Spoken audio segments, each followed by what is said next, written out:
Okay,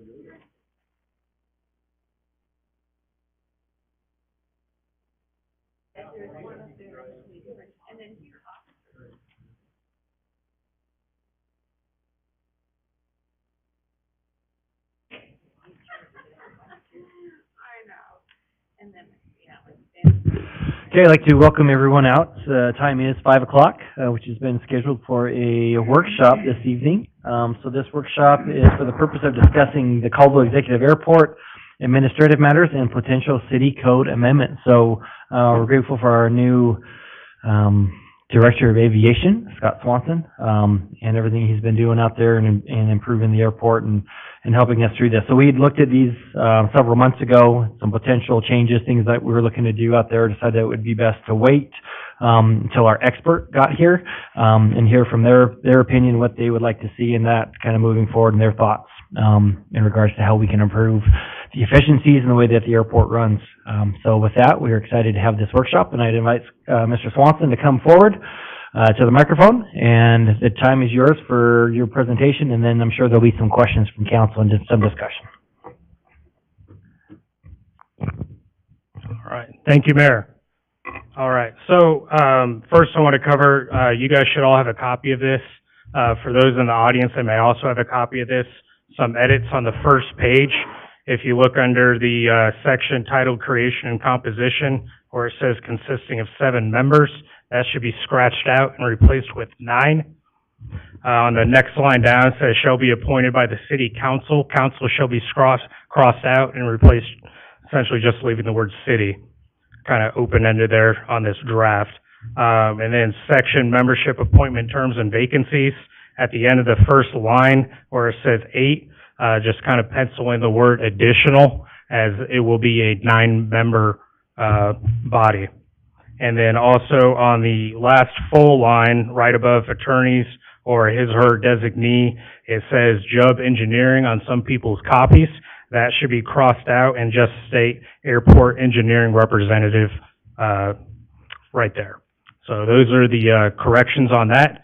And then I will start just by talking a little bit about the purpose of this presentation of the amendment to a code or establishing a new code that we want for the city and for Caldwell Executive Airport.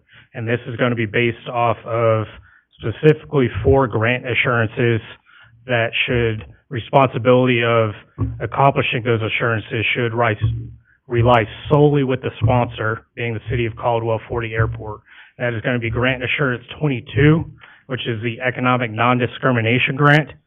So an example of that would be, so right now we have 2 fixed base operators on the airfield. We have Midfield Aviation and Silverhawk Aviation. Fixed base operator designation is because they distribute fuel.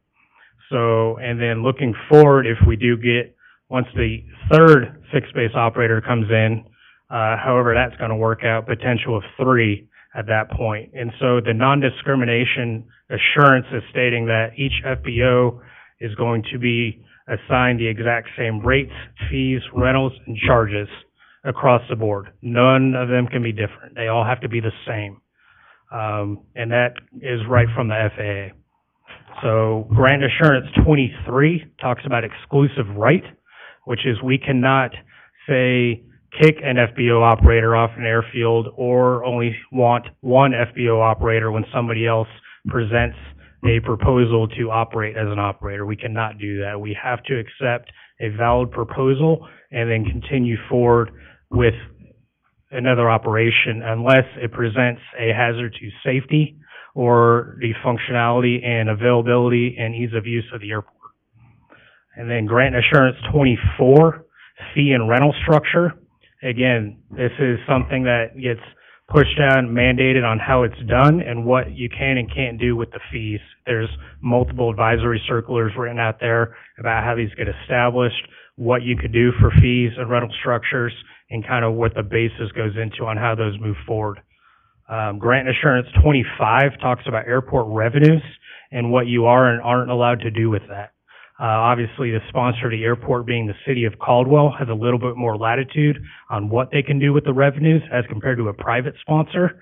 But at the end of the day, primarily 90% of airport revenues must be used back within the airport system itself, or the sponsor of the airport system, in contribution to the airport and how that works. And so those 4 grant assurances from the FAA are, I look at, probably the biggest responsibilities as the sponsor fiscal-wise, and then staying in the right with who and who is not on the airfield performing operations, either as just a general aviation pilot or a commercial operator or any of that nature.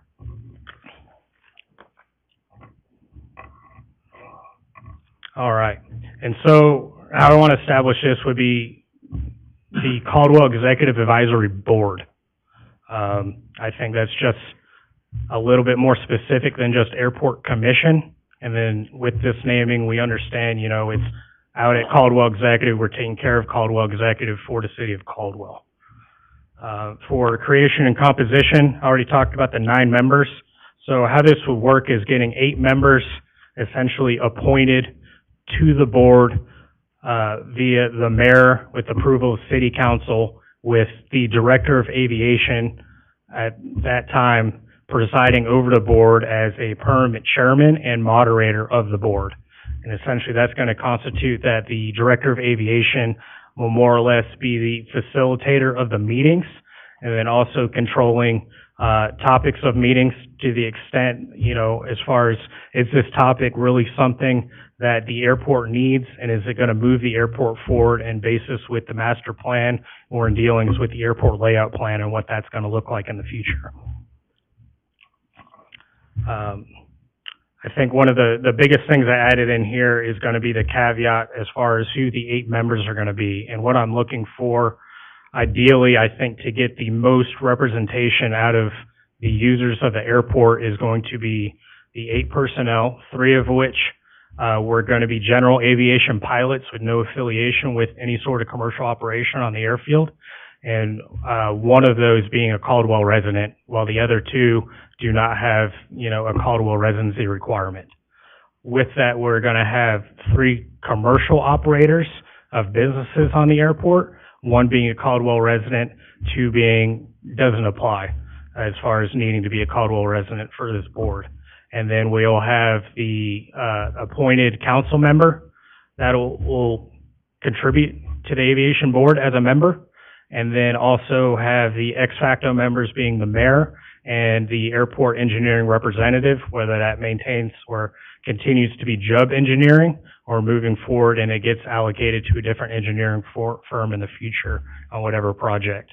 And then also adding in there I titled it as a youth member, however, can be between the ages of 18 and 21, still an adult, but just putting youth member as will be significantly younger, more than likely, than any person on the board, just to capture that separate perspective of what's happening on the airfield from a different lens on that piece.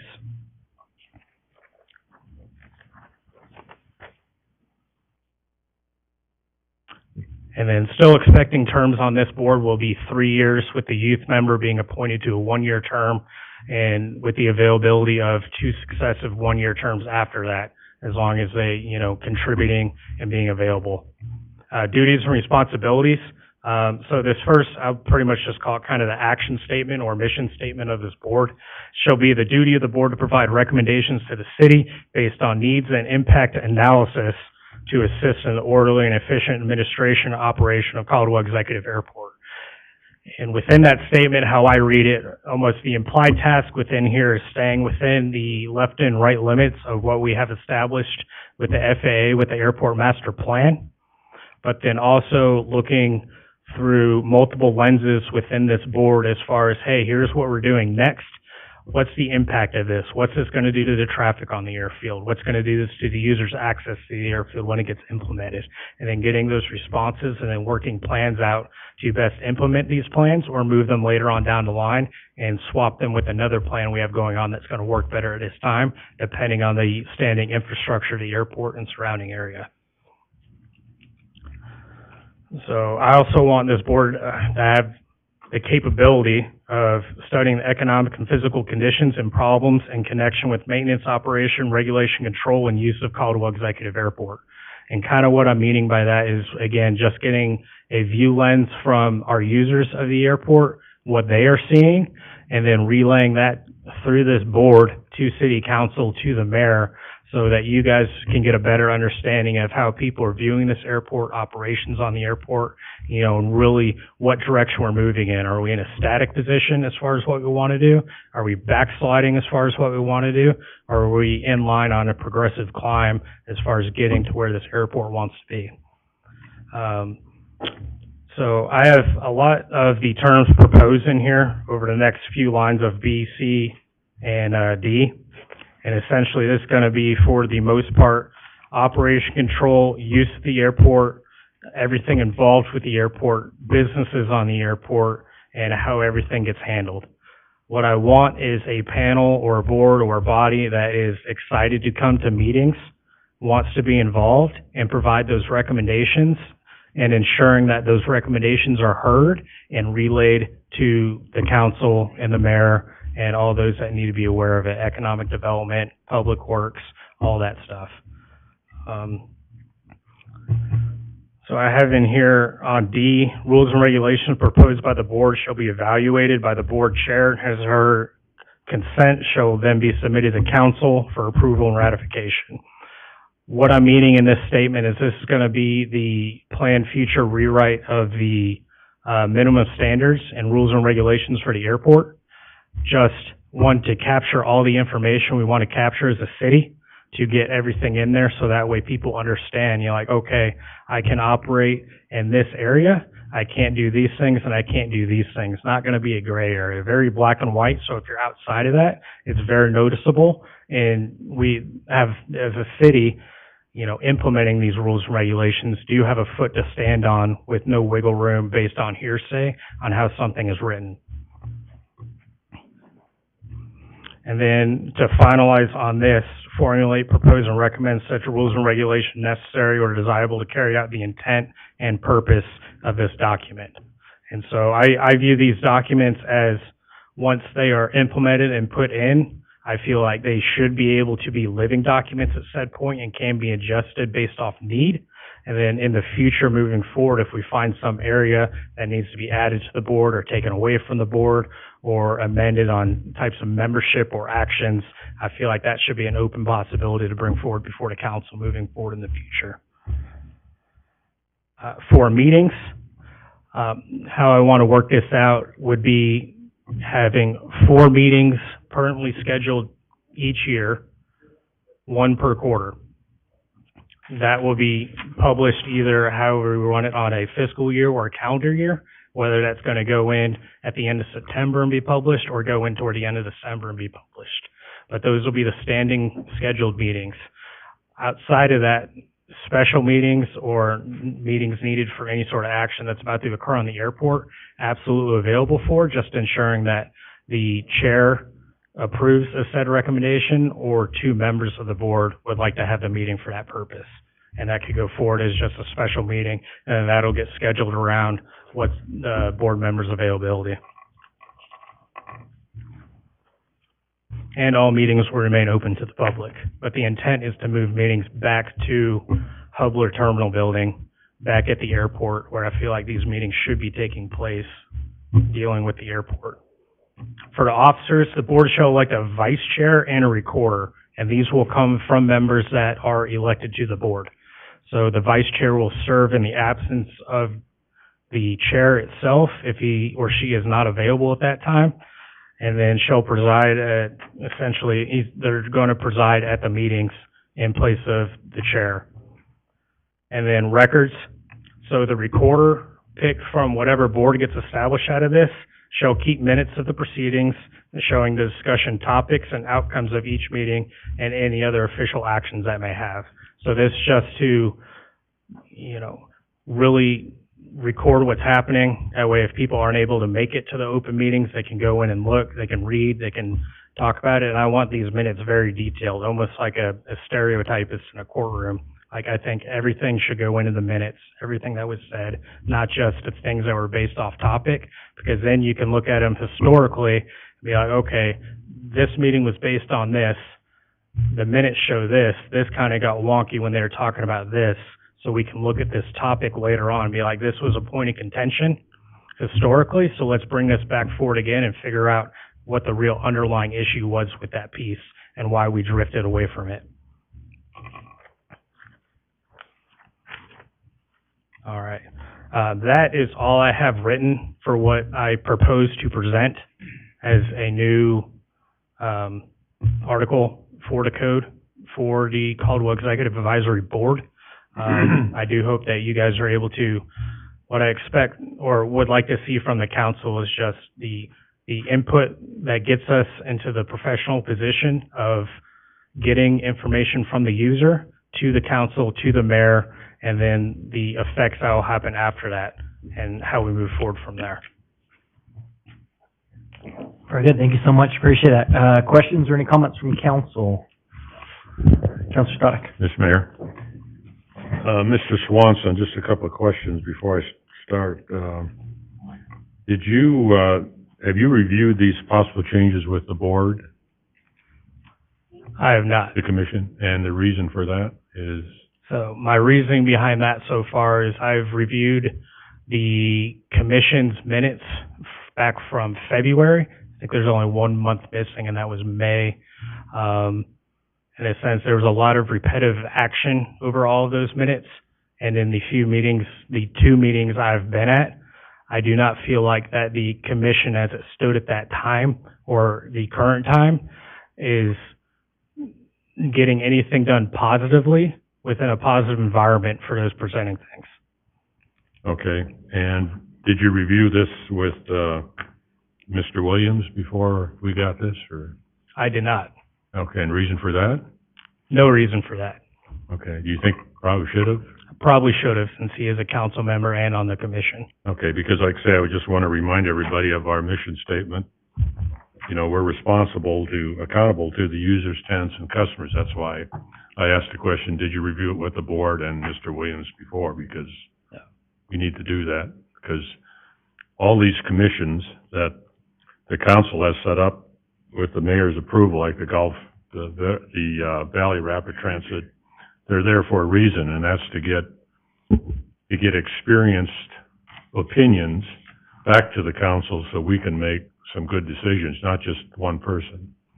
And, you know, I'm maybe beating a dead horse here, but in my opinion, again, I was on the board for some time, and I just felt it was more of a dictatorial situation down there rather than, you know, participative situation. So that's why I made that comment. Anyway, let's move on here to, relative to the youngster being on the board, do we have any numbers on any users of the airport that might be over 18 or under 21? Not at this time, no. Okay, so why do we have that in there then? I mean, if we don't have any facts to back it up. No facts, just something different. Okay. Because again, youth doesn't have the experience on something that's critical as far as the safety of the airport, so. As far as the title is concerned, Caldwell Executive Advisory Board, it doesn't really state, you know, which particular, business, board this belongs to. I would rather see a Caldwell Executive Airport Advisory Board if you want to change it to that. And again, these are recommendations I would make because, again, just to make sure that we're pretty specific on exactly which boards that we have here. So I don't have any problem as far as the 9 members are concerned. You know, I'm not going to say the more the merrier because, you know, there are some folks that just come in and complain. That's all we get. But, you know, we want to make sure that we get the right people in and make sure that, you know, you as a director and we as a council get the right information, again, that we need to make sure that our airport moves forward. So Yes. I don't have a problem with that.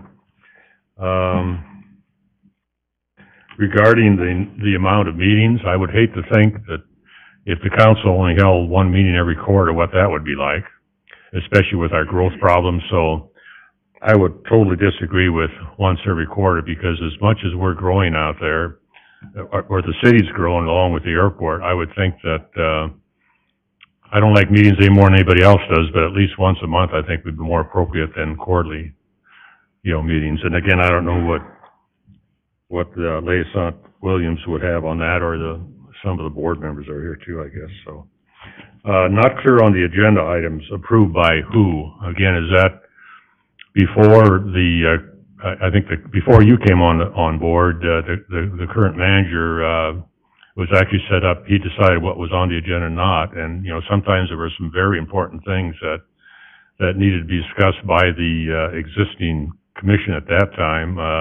How are you gonna operate that? I'm not quite clear on that. I mean, are you gonna be the sole dictator and, yeah, this is gonna be on and that isn't, or how's that gonna work? Yeah. So no, dictator leadership is terrible. Okay. I look at this as this would be open-ended discussions with whatever body comes out of this, and also airport staff, to the point, like, okay, we have these things coming up, we have this much time available at the next meeting that happens, a month from now. What are the priorities that need to be discussed? And you can go through a prioritization process on, Okay. we have these 10 topics, but we only have time for 8. What really, and that would be input from, I think, not only just the board, airport staff, possibly council has things that need to come up that need to be discussed, for the airport operation, but then also I would like to see the body members engaging with the rest of the community, along with airport staff out at the airport, and then really figuring out, what's important as a whole to everyone, or is this, important to one person? Mm-hmm. And then figuring, kind of working that there, and then prioritize off of that what's going to get discussed. Okay. And as far as the timing of the, meeting, before I came on board, several years ago, it was 60 minutes and that was it. We were over with as far as the timing, and it shouldn't be like that. No. You start at noon. If it takes till 2 o'clock to get the business done, then I would hope that you would consider that, because I know a lot of the commission members, they've set aside that timetable, even more than an hour, to come to those meetings and make sure that, their voices are heard and we get things accomplished that we needed to, so. Yes.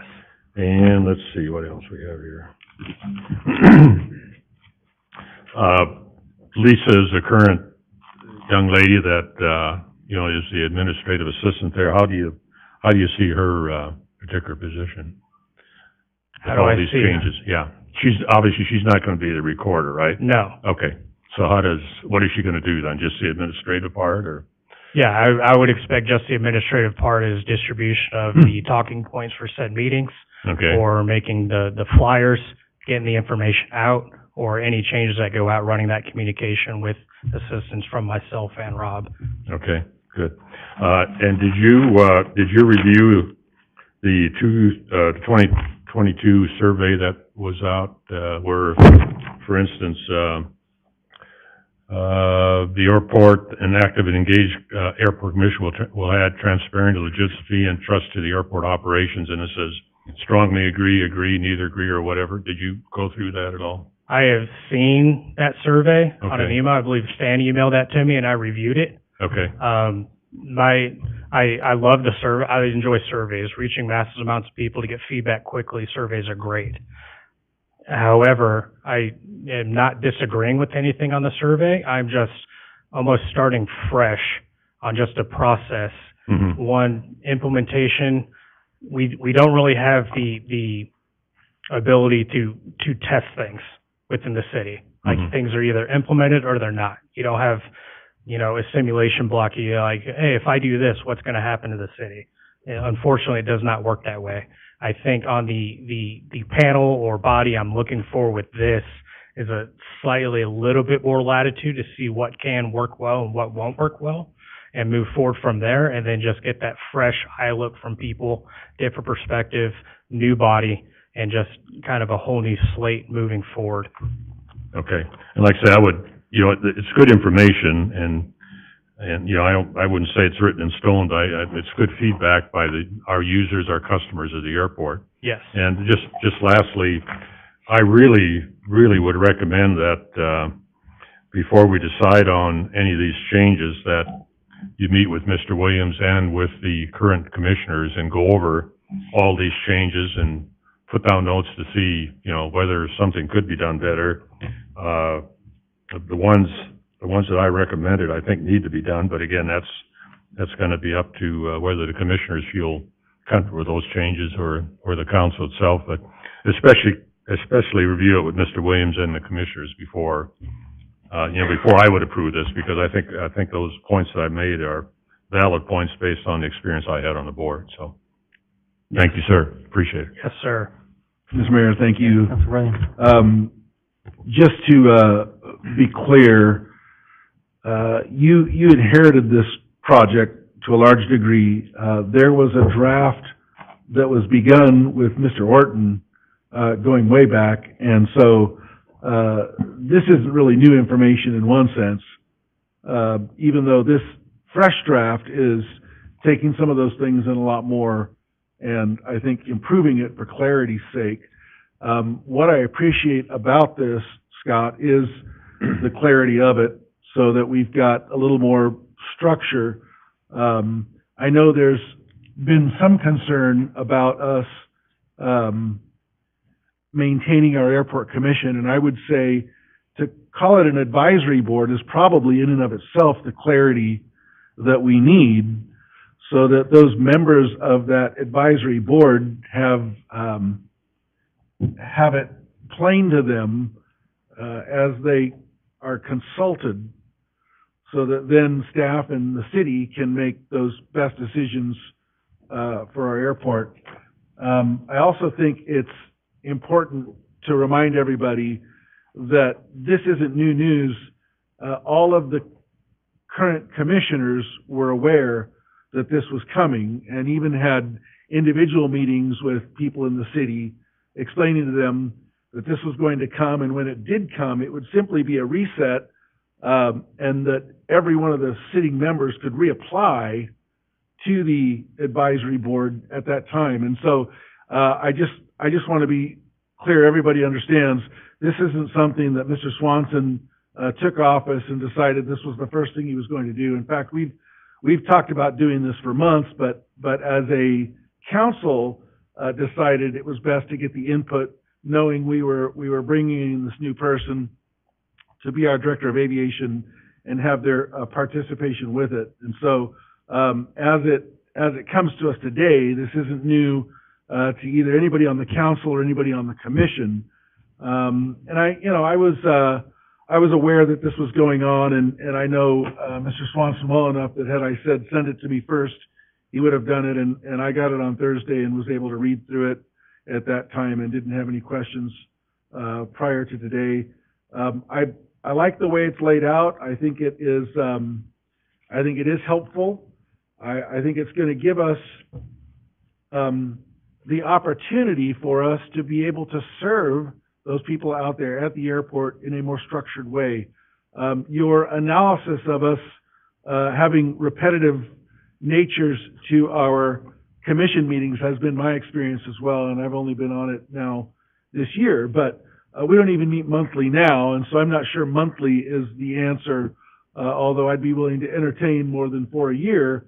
I don't know that monthly is going to solve any problems, but I do think that there's progress being made here, and as we look at our airport and recognize it to be the jewel that it is, the better organized we are and better administrated we are, the better functioning this advisory board will be as well.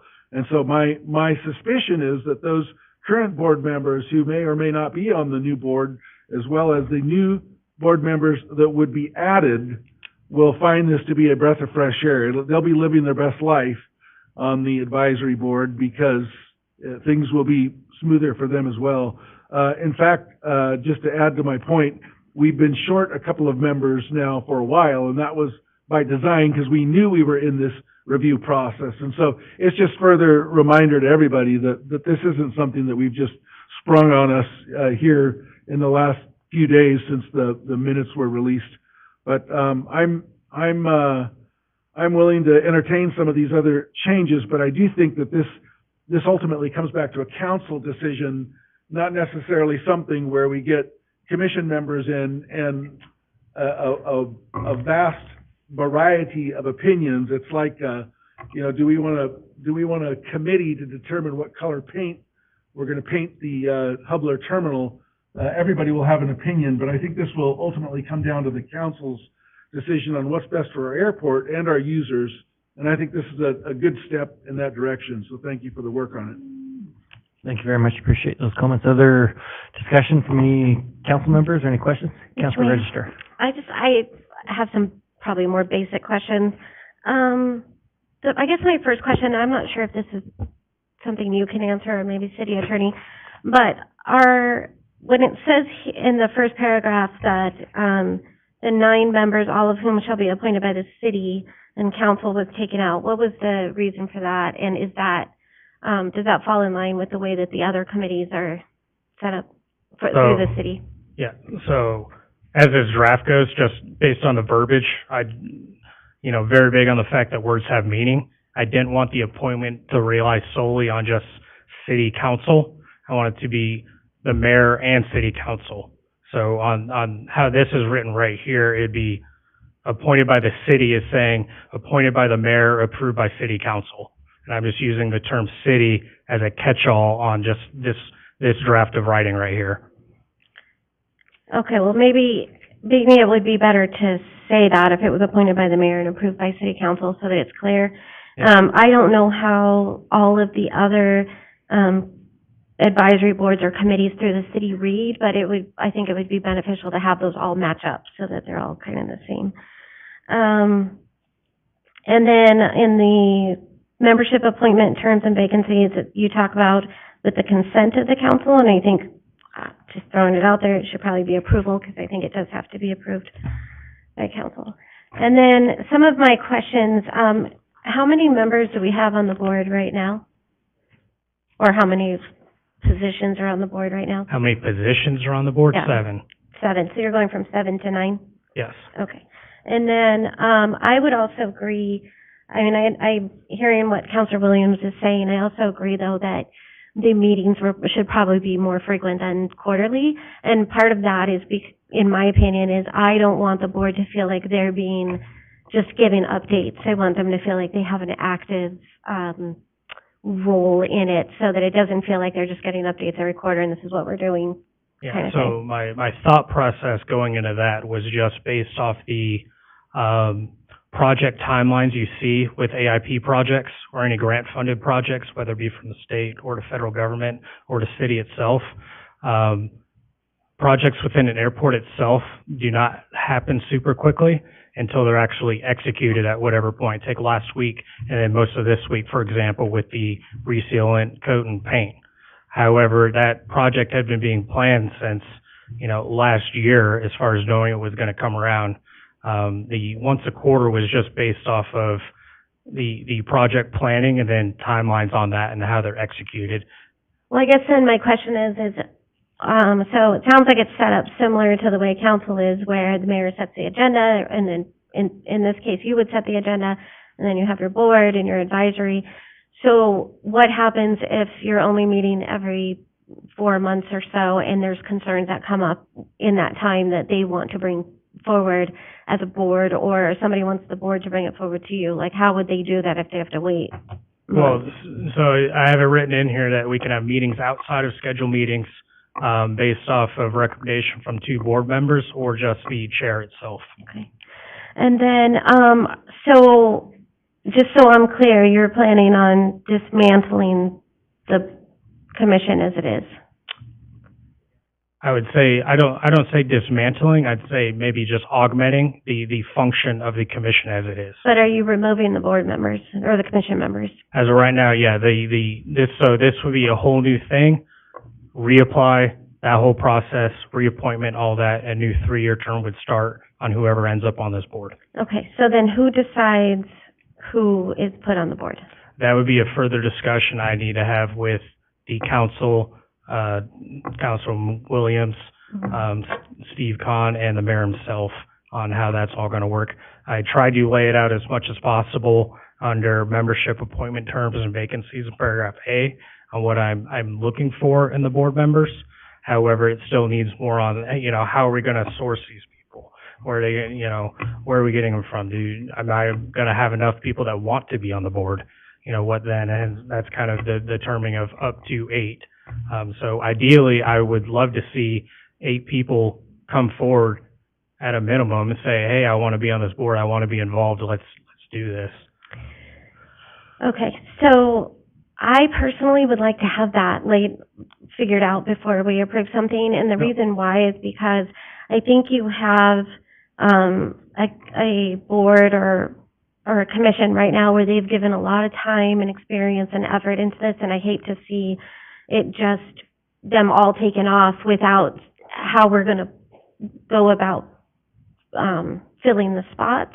And I certainly don't want to see where they're taken off and then they reapply and they've given all this time and everything and then they're turned down because it's just some kind of just a repetitive motion of personnel, or well, no, if let's say that you're the decision maker and you're going to decide who's sitting on the board. I think that could be kind of touchy if you don't have if there's not a panel of some sort or a group or whatever else it is. So I just would like to have that ironed out before I'm comfortable with that, so that and that they know. And I agree with Counselor Static that I think that I said it wrong, didn't I? Static. It's very hard. Counselor Static. Is that right? That's right. Okay, Static. I've been saying it wrong for years. And that the current, I think that because of all the time and energy and experience and knowledge that you have with the current commission, that they should be consulted and you can take from it what you want. But I think part of the problem that they've had at the airport, in my opinion, is I don't feel like they've been very heard. And so this may be a place where they can be heard, give their opinions, suggestions, because I appreciate everything that you're doing, but they've been here a really long time. So they can point out some of the things that have worked, some of the things that haven't worked. And if we have to reappoint or whatever, I'd like to also make sure that they have some consideration and it's not just like, well, we're just starting over and, whatever. And kind of on that too, just jump in there a little bit. So it'd be very similar, if not identical, to how it is now. So it's the council that decides, not Mr. Swanson, who ultimately is on the board. Typically how it's been done, and we foresee that this would be how it would be. So with the new advisory board, any interested party would submit an application to Mr. Swanson to the airport. Then those would be reviewed. How we did it before was Mr. Orton, who was the appointed official over the airport, and then those would be sent to the mayor with their recommendation of basically a thumbs up or a thumbs down. So I would see that would be very similar on this. With the application would come in, our director of aviation, I imagine with his, other staff and team members to discuss and review those on their applicability and the qualities that they have to be a successful member of the advisory board. Then those would be forwarded to the mayor for his review, and then that would come to council for ultimate decision whether or not to appoint those people. Right. The ultimate decision would be the council, not Mr. Swanson. Who does Okay, the yeah, and appointment. I understand that. I feel like sometimes we get board members and we don't even know who they are, and we're just kind of going by the recommendation. But I think with this particular board, we need to have more skin in the game, as far as this is concerned, because of some of the problems that have been there, and we don't want to keep repeating them, or alienating people who have been there for a really long time and have a lot of really good knowledge. So that's just my 2 cents with that. And I think that was it. Okay, any other? Yes, I'll weigh in Counselor, all good. since we all are here. And I agree with Counselor Williams quite a bit on what he said. I kind of disagree with that side of the room a bit. So when our fire chief, when our fire chief or our police chief or our city engineer go to make a decision, they don't have to go consult with the board. They make their decision. We hired them to be the expert and make those decisions based on the needs of what they see. Now, I completely support an advisory board. I think that's, there's so many moving parts out there at the airport. I completely support that. But at the same time, I want it recognized that we did a nationwide search to acquire Mr. Airport Director Scott Swanson here, and then to back up and say, well, you have to do all these things and you have to consult with all these people. He's the director, just like the fire chief, the police chief, the city engineer, and I think it's important that we're clear that we hired him and we pay him to make those decisions. And I mean, I think we hired a very good director. I'm very happy that you're here. And so, again, I am completely for an advisory board. Don't get me wrong there. I just want, in my opinion, I want the understanding to be that this gentleman runs our airport. He makes the decisions, and if the decisions are incorrect, we will hold him accountable. And that's where the buck stops. And so, I mean, I served on the airport board for several years as well. I'm familiar with it. And I like what you're doing here. I do like, we have a new administration at the airport. We have new plans going on. As Councilor Williams said, this is not new. So I like the idea of you changing things up and doing a new direction. I'm not arguing with anything you're doing. You know, go right ahead. I said my opinion is I just want to make sure our airport director is the director, if that makes sense. Yeah, it does, yeah. Mayor, Thank you I so just- much. I just want to respond to that real quick. I agree with a lot of what you just said, and I'm happy to have you here too. But he also has the ability to recommend to not have a commission if that's the case. So when you're comparing it to police and fire and public safety, but we also have a Parks and Rec director who has a golf commission. So there's a reason why those are in place, and that's to get some of that feedback that might help you make those decisions better. So I appreciate that. So I don't want to discount the importance of it, even though you're the decision maker. I think it's important to get that feedback, especially as that airport grows. We're not building out the police department, fire department like that, and building up a new airport. So I think it's just important to have that. And if the police and fire department want to have an advisory committee, I think they should suggest that. Did you want to say? Okay, very good, excellent. Any other final comments? Yeah, I for- just want to say one more thing, Mr. Mayor, because I think it is important as the sitting liaison on the Airport Commission. I'm just going to go out on a limb here and say I think it's fair to say that the majority of the Airport Commission agrees with this. So you need to understand that as we approach this right now. Okay, so I'm just gonna have a couple, comments real quick. So, and I didn't even catch it till Councilor Stoddard had said it about the title, Caldwell Executive Airport Advisory Board. So yes, that does make perfect sense. Yeah. We want to put the word airport in there, and I just looked through it. And obviously in my mind, I knew what I was looking at, but if you don't, then you don't know what it is. So that was a great comment. Appreciate that. And then the other one would be to add in on that very first paragraph where it talks about an airport advisory board is hereby created consisting of 9 members. I would add up to 9 members there as well. You have it below where it says up to 8, but that way it kind of doesn't get us where we could be in a pickle where people are saying, let's say somebody resigns, they're like, well, you don't have your 9, so you're not in compliance with code. So that's where that gives you that wiggle room, and I don't know if the attorney agrees with that or not, but just, I'd say consisting of up to 9 members on that.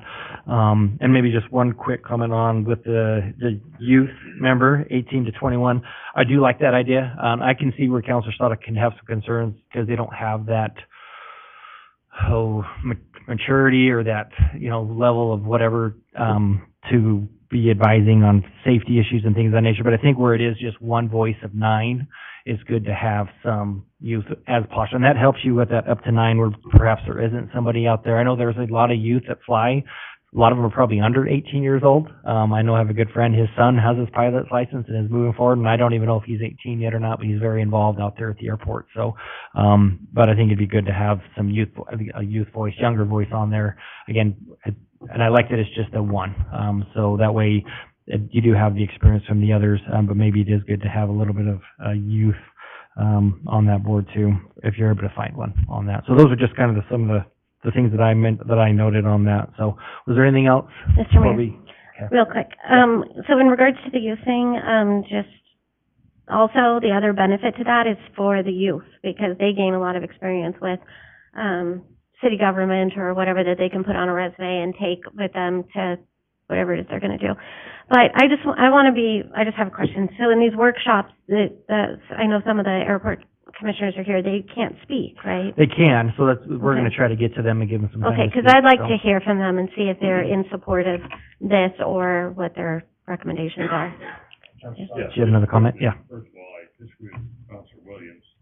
This was not reviewed with the board. Is your mic on? Sorry. Your statement that they agree with most of this, I think is wrong. Because it wasn't reviewed with them.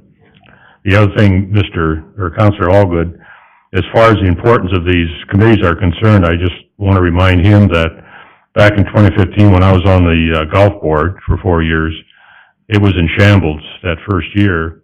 And through the hard work of that advisory committee, the commissioners that we had, thank the good Lord, they're in the black now. So those advisory boards are very important, and Oh, they are. and the person that was in charge of that, did not listen to the advisory board, and that's why it was in shambles prior to 2015. So that's all I have to say. Okay. very Thank good. you. Okay, thank you very much. Appreciate it, Mr. Yes. Swanson. Thank you. Okay, so, like I said, we do have some time left, so we are gonna start with our airport commission members that may be present. I see Vivian here. Is the chair here? Okay, and Randy is here. Oh, yeah.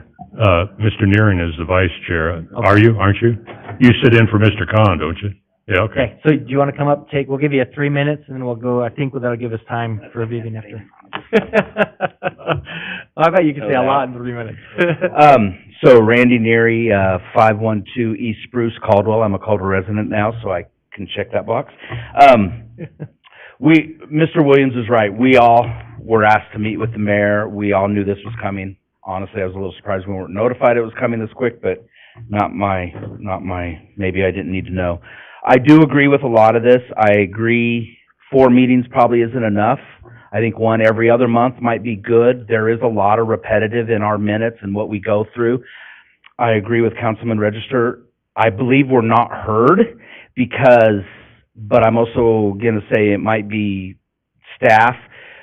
Stuff keeps coming up because it never gets answered. Weeds, what's going on with weeds? I don't know. Next meeting, what's going on with weeds? I don't know. So that's part of the repetitive, which then we get bogged down with that repetitive action, and then we don't move forward. Speaking to the youth, I think the youth is a good idea. Don't you have a youth mayor's council, something? Mhm. So maybe not 18 to 21, maybe even younger, but maybe not a voting member, but a sitting person to get education and how it works. Up to 9 is good. I think you'll have a hard time filling it with 9. I think 9 might be a bit much. 7 works. I do have a question. Does the chairperson, I'm trying to speak quick, does the chairperson have a voting right? My understanding, I don't think chair people do. One thing also that I've always had a concern with is I felt minutes and or agenda items got filtered through staff. I know I've talked to many of you city councilmen about that. And so when it gets filtered through staff, it definitely does not, like what my intent when I would talk to somebody, did not come through when it came to you from a commission meeting that came to a city council meeting. So I'm sitting there steaming because it's not what I said, you know? And so I'm a little bit worried with the chairperson being the director of aviation, as long as I get it, I got the idea, as long as it doesn't get filtered through staff, because staff has an agenda, I have an agenda, we all have an agenda that might not align, and I don't want my thought process to be stifled because it was filtered wrong. Does that make any sense at all? You know, that's really about it. I wasn't surprised. I agree with the direction. I think we need to move forward. We need to go in a different direction. The name change doesn't matter to me. Commission might have had some undue power in its name that wasn't there. I thought it was very clear that we all knew we were an advisory board to the council. I know we talked among council meetings, or commission meetings. That would help with that too, because I say council and commission and mix them up. Lastly, I know we did do some roll up your sleeves workshops for the RFPs that I was part of. And I think those were our most productive meetings. I know Mr. Stoddard was part of some of them, and I believe you never went to any of them. They were our best meetings. There was no time frame. It was get in, get to work. When we did the budgetary stuff, it was, they might have been a 2-hour meeting. That's where real work got done. Some of these commission meetings, I'll be honest, I leave and I'm like, okay, that was a waste of my hour and I didn't even get fed. And so, I would like to see that change. I know we're all busy, but I would reapply, I'll be honest. If I'm going to commit my time, I would like it to be of value. So I think that's it. I'll stand for any questions. Yeah, no, appreciate that. Any questions? Did I talk quick enough? Councilor Register? Just really quick, I agree with you on the youth thing. I think that, because I think it gives them the experience, whether they're not voting. I think it's kind Yeah, maybe clear down to, I don't know, 14, High school. 16, something like that, yeah. Well, maybe juniors and seniors, or I don't know, you'll figure it out, but I like that idea. Yeah. Yeah, and with not having a voting right too. And not having a Helps, voting I right, think, that way on you can eliminate that 18 to 21 criteria, but they could still get some valuable thing. So, okay, any other questions for Mr. Neary? Okay, thank you so much, appreciate it. Vivian, do you want to say anything, or? I'm not really prepared. I'm not prepared, so. Okay, very good. So we do have a few more minutes. Is there any other current commission members in the room? I didn't notice any. Okay, is there anybody else that would like to take a few minutes? So I saw Stan's hand first, and then Gene will go to you. So if we could just take a couple of minutes, that way we can make sure we get Gene some time as well. Quick, Stan Seward, 4003 Preston Avenue, Caldwell. Just from my notes, on the membership, confusing language, it looks like that's getting ironed out. Thank you. I would suggest, staggered membership, maybe, so we're not all, exiting at the same time and losing continuity.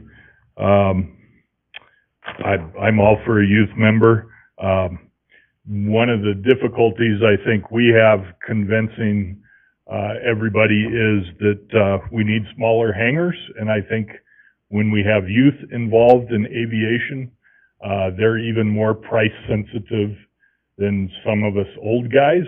So I think it will be a good perspective to get the youth, I think, maybe with a voice talking about, spending $150 an hour to try to learn to fly, and then hangars are, an ungodly amount of money. So I'd love to see, some more youth voices, at the airport. Meeting frequency, I'm, on the same page as many of you. Given the existing challenges, the areas of growth, and the fact that there are many unaddressed problems, if this group is going to be part of the solution, they need to be meeting frequently. We are not a stable, already built-out community, either within the fence or beyond the fence. If we were, perhaps a quarterly meeting would be appropriate. And I would challenge anybody to ask Lindsay and Monty over in Napa if quarterly meetings would be enough. They run the airport commission over there. And keep in mind too, Napa has kept on top of their issues, I think, much better than Caldwell, and they meet frequently. So, agenda items. I've had the pleasure of talking to Scott, I think, twice now, and he's very engaging, a good listener. I don't have this concern with Scott, but he may not be here forever. So how things get on the agenda, I think there should be a way for commission members to get things on the agenda without the filter of staff. And then lastly, on D, I think it was all rules and regulations kind of go through the filter of staff. In my opinion, reasonable, informative, and effective communication that builds trust in the staff is the needed filter, not a prohibition. For example, I can't even visualize the airport commission going directly to the council and not listening to Monty or Lindsay over in Napa. They just, they have expertise, and there's a level of respect and trust there where I just don't think it would happen. Duties. In Napa, they review leases, and I've seen value in that. at airport commissions, we have a substantial amount of misuse, at Caldwell. And a lease interview by a commission can be a good thing. It can promote, it can get the word out of a new business on the field. It's a great way to spread that good information, but it's also a kind of a barrier. So if somebody has some misuse in mind, they know that they have to go in front of a commission, somebody that they're going to be rubbing elbows with. So you might be able to fool management that sits in the office, but you're probably not going to fool your neighbors about misuse. So anyway, I really do appreciate the council's consideration of these changes, and thank you. Yeah, thank you so much. Appreciate that. Jean, we've got just enough time for you. If you want to come on up. Okay, Jean Craig-Bring. I'm not on the advisory board for the airport, but we do have a hangar out there, and I have been to some of the meetings. And so I do have a couple of concerns. I know Councilman Stoddard and Diana Register both brought up things that I had of concerns, but sticking with the other commissions that you have, the director is not the chairman of the commission. To me, that's a conflict of interest for the director of aviation to be the chairman of the board. Just like Councilman Allgood brought up that we have a Parks and Rec director. She is not the chairman of the golf board. She advises, she's on it, and she meets. And that should be how the director of aviation should be set up. He should not be automatically the chairman of it. And that is not written in here. He just stated that.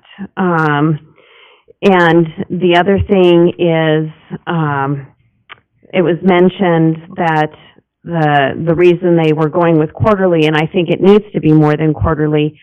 Yes, you know, the ones that I've seen, there's been repetition, but I think, you know, to beat a dead horse, it's because the commission members weren't heard, and there was a limit. You know, 60 minutes, we're done. We don't care if we're not finished with everything, and it was over with. And so nothing was solved or resolved, and there wasn't good communication. So the projects shouldn't determine the number of meetings per year, because there's more that needs to be brought up than just projects, like the J-Johns or the weeds or other issues.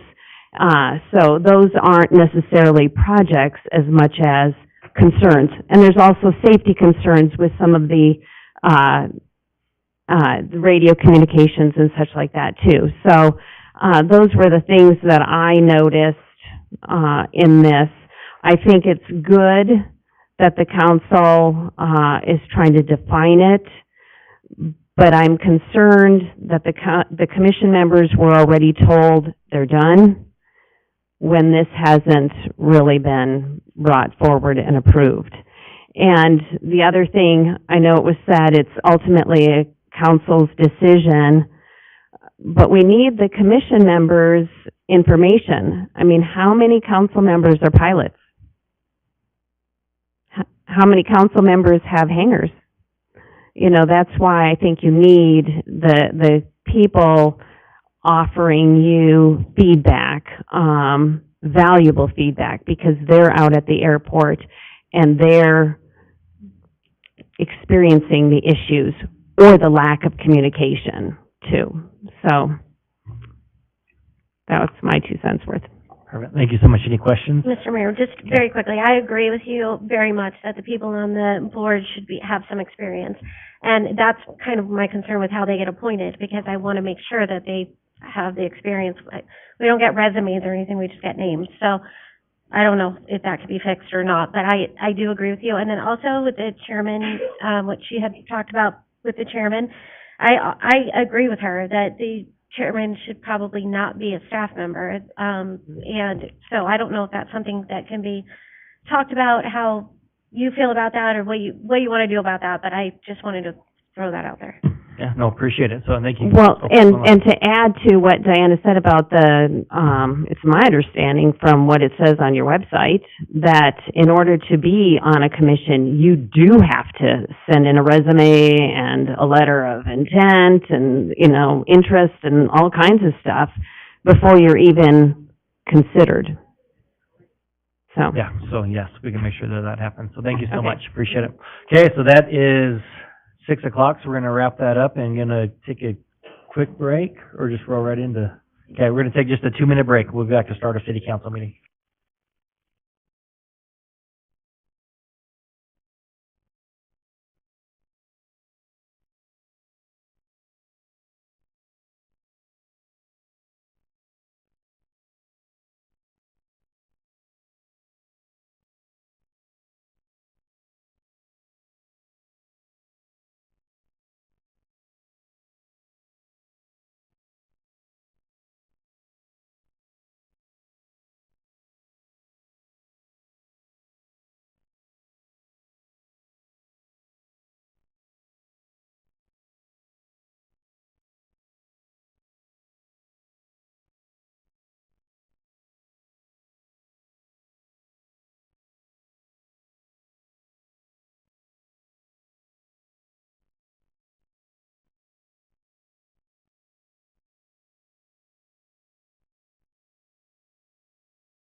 Don't forget to let them know number two's not answered in case Okay. people in the crowd. Right here for- I'd like to welcome you out this evening to our regularly scheduled city council meeting. The time is just after 6 p.m., September 19th, 2023. So we will begin this evening with an invocation offered by Pastor Jim Porter of the Caldwell Free Methodist Church. It's good to have you here tonight, Pastor Porter. So if you'd all please stand for the prayer and then remain standing for the Pledge of Allegiance after that. Stand up, Rob. Good evening. Father God, we thank you for this time and place. We thank you for those that serve us so well. We already heard this evening, Father, of our discussions about such rapid city growth. And with anything that grows, there's going to be growing pains. So we would ask that you would send your wisdom and your guidance and creative thoughts and bright minds to engage with these problems, to hear the cases put to them, both for and against, and to come up with the wise and reasonable way forward. Thanks for your goodness to us. This is a splendid city, and we thank you for it. We pray this in Jesus' name. Amen. Amen. I pledge allegiance to the flag of the United States of America and to the republic for which it stands, one nation, under God, indivisible, with liberty and justice for all. Thank you very much, Reverend, or Pastor Porter, and thank you everyone for participating in that. Madam Clerk, if you'd please call the roll. Jody? Here. Dottie? Here. Register? Here. McGee? Oh, yes, that's John was going to join us via Zoom. Is he on there? Do you see Texted a him? little earlier, said he's gonna be late. Okay, so he'll be just a few minutes late. Okay. Baldwin? Yes. Williams? Here. Very good. So let record show that all council members are present and accounted for, except for Councilor McGee, who we expect to join us here shortly, and we'll make note of that when he does join into our meeting via Zoom. Are there any conflict of interest declarations from any members of council regarding the item on the agenda this evening? Okay, before we jump into special presentations, do you want to note that action item number 2 under new business, this is an annexation 23-8, comp plan map amendment 23-5, for the, is there a subdivision, is there a name in here? On Montana Avenue. So if you are here for that item this evening, that has been withdrawn, has it been withdrawn, or has it just been postponed? Mayor, they are wanting to table it for right now. They're working on their site plan and how they want to move forward. Okay, so no certain date, so they'd have to renotice, correct? Okay. That is correct. So if you are here for that annexation, and then again, that is action item number 2 under new business. It was for planned land use map amendment from low density residential to high density residential, and annexation with the zoning designation of R3 for the property located at 16566 Montana Avenue, east side of Montana Avenue, approximately 2,000 feet south of the intersection of Homedale Road. So if you are here for this, we won't make you sit through the rest of this. That item has been tabled indefinitely, and that means that when it does come back forward, that you will be notified. They will have to send out new notifications to property owners in the newspaper as well. So you are welcome to continue to hang out with us, or you may leave at any time, and we won't be offended. So with that, we'll move into our special presentations. So our first one is a proclamation for National Diaper Needs Awareness Week. Want to come to the podium and say a few words before I read this, or are you here? Is that what or who's here for this? There we go. Please come forward. So I do have a proclamation to read, but if you'd like to say a few words before, you're more than welcome. Thanks, Mayor. Pass, okay, very good. If you change your mind, let me know. Okay, so here's the proclamation. It says, whereas diaper need, the condition of not being able to afford a sufficient supply of clean diapers to keep babies and toddlers clean, dry, and healthy, can adversely affect the health and well-being of children and their families. And whereas a daily or weekly supply of diapers is generally an eligibility requirement for babies and toddlers to participate in child care programs and quality early education programs that enable children to thrive and parents to work. And whereas many parents struggling with diaper need report missing an average of 5 days of work each month due to an insufficient supply of diapers. And whereas without enough diapers, babies and toddlers risk infections and health problems that may require medical attention, resulting in medical costs, and parents may be prevented from accessing child care needed to go to work or school, therefore destabilizing the family's economic prospects and well-being. And whereas the people of Caldwell recognize that diaper need is a public health issue, and addressing diaper need can lead to economic opportunity for the state's families and communities and improved health for children, thus ensuring all children and families have access to the basic necessities required to thrive and reach their full potential. And whereas Caldwell is proud to be home to trusted community-based organizations, including partners of Idaho Diaper Bank, that recognize the importance of diapers in ensuring health and providing economic stability for families and thus distribute diapers to families through various channels.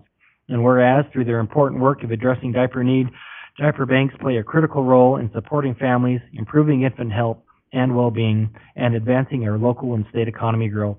Therefore, I, Mayor Jaron Wagner of Caldwell, do hereby proclaim the week of September 18th through September 24th, 2023, as National Diaper Need Awareness Week. I and the City of Caldwell thank the aforementioned Diaper Bank, their staff, volunteers, and donors for their unwavering service to our communities, and encourage the citizens of Caldwell to donate generously to diaper banks, diaper drives, and support those organizations that collect and distribute diapers to families struggling with diaper need, so that all of Idaho's children and families can thrive and reach their full potential. Very good. Thank you so very much. So, yeah, if you want to come forward and I can present this to you, and it'd probably be good to get a pictures chart. I think I saw a chart here. Front of the flag.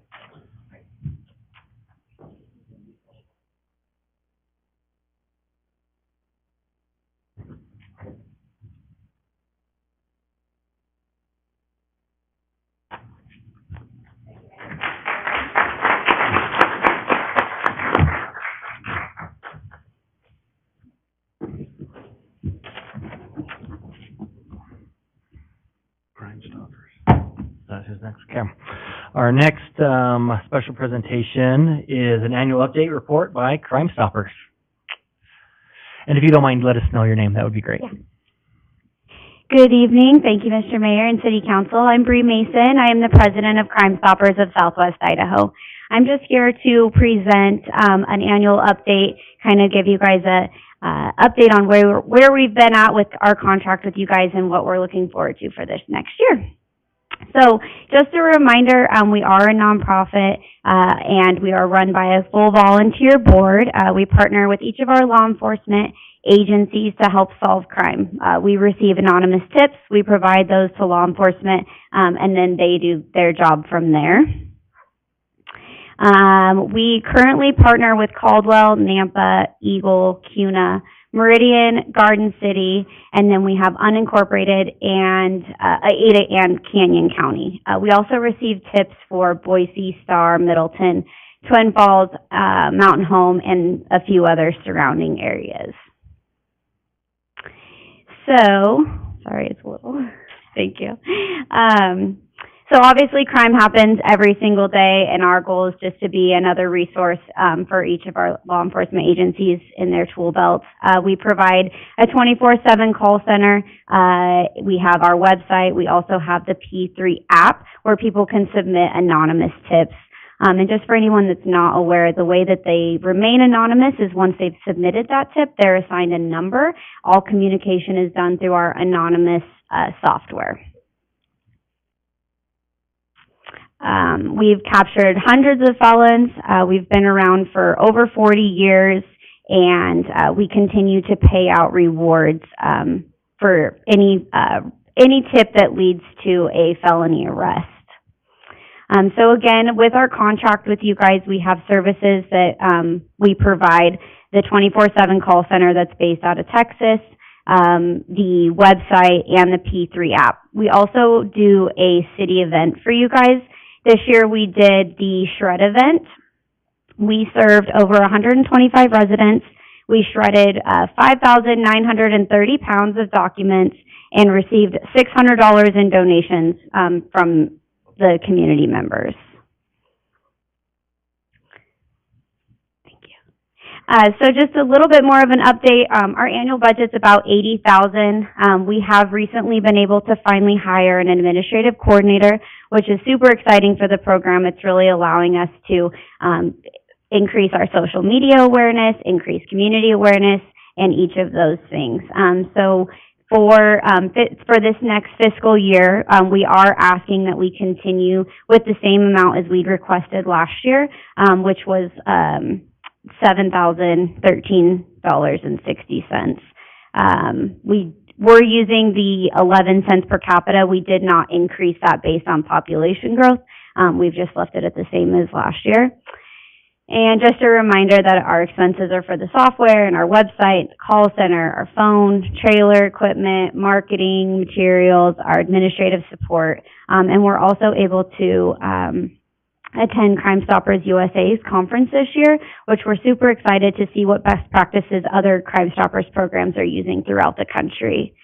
And then finally, as I mentioned, the rewards, we do pay out rewards up to $1,000 depending on the severity of the felony arrest. And just a reminder, those are only paid out by our corporate donations and individual sponsorships. Those are not paid with city funds. So, for last year, for the fiscal year 21-22, we'd received 45 tips for Caldwell, and we did not have any arrests. But from 22 to 23, when we really ramped up our partnership with you guys, we had 74 tips and 2 arrests. And that is 22 and year to date. Those 2 success stories are there was a road rage incident where the suspect was charged with destroying evidence, discharge of a firearm into a dwelling and vehicle, malicious injury to property, as well as aggravated assault. He was arrested 4 days from the time we received the tip, and we approved a $500 reward to that tipster. The other success in 22-23 was an aggravated battery that was, that's the same one. Actually, those aren't the same. Sorry. That has the same information. I will get you the updated, profile on the other success, because we do have two different ones on that. So I will get you guys that, because it's important. So, after the road rage incident, we did have Chief Ingram mention that he was proud of the brave American who came forward and courageously reported the identity of the suspect, which resulted in the community engagement and the trust that continues to be restored with our community. Again, we're really eager to continue our partnership with you guys. We're seeing a lot of success. We have a lot of support and engagement from our law enforcement agencies, and we really appreciate all of the support that we've had from Caldwell. So if you guys have any questions, I'd be happy to answer them. Very good. Thank you so much. Any questions from council?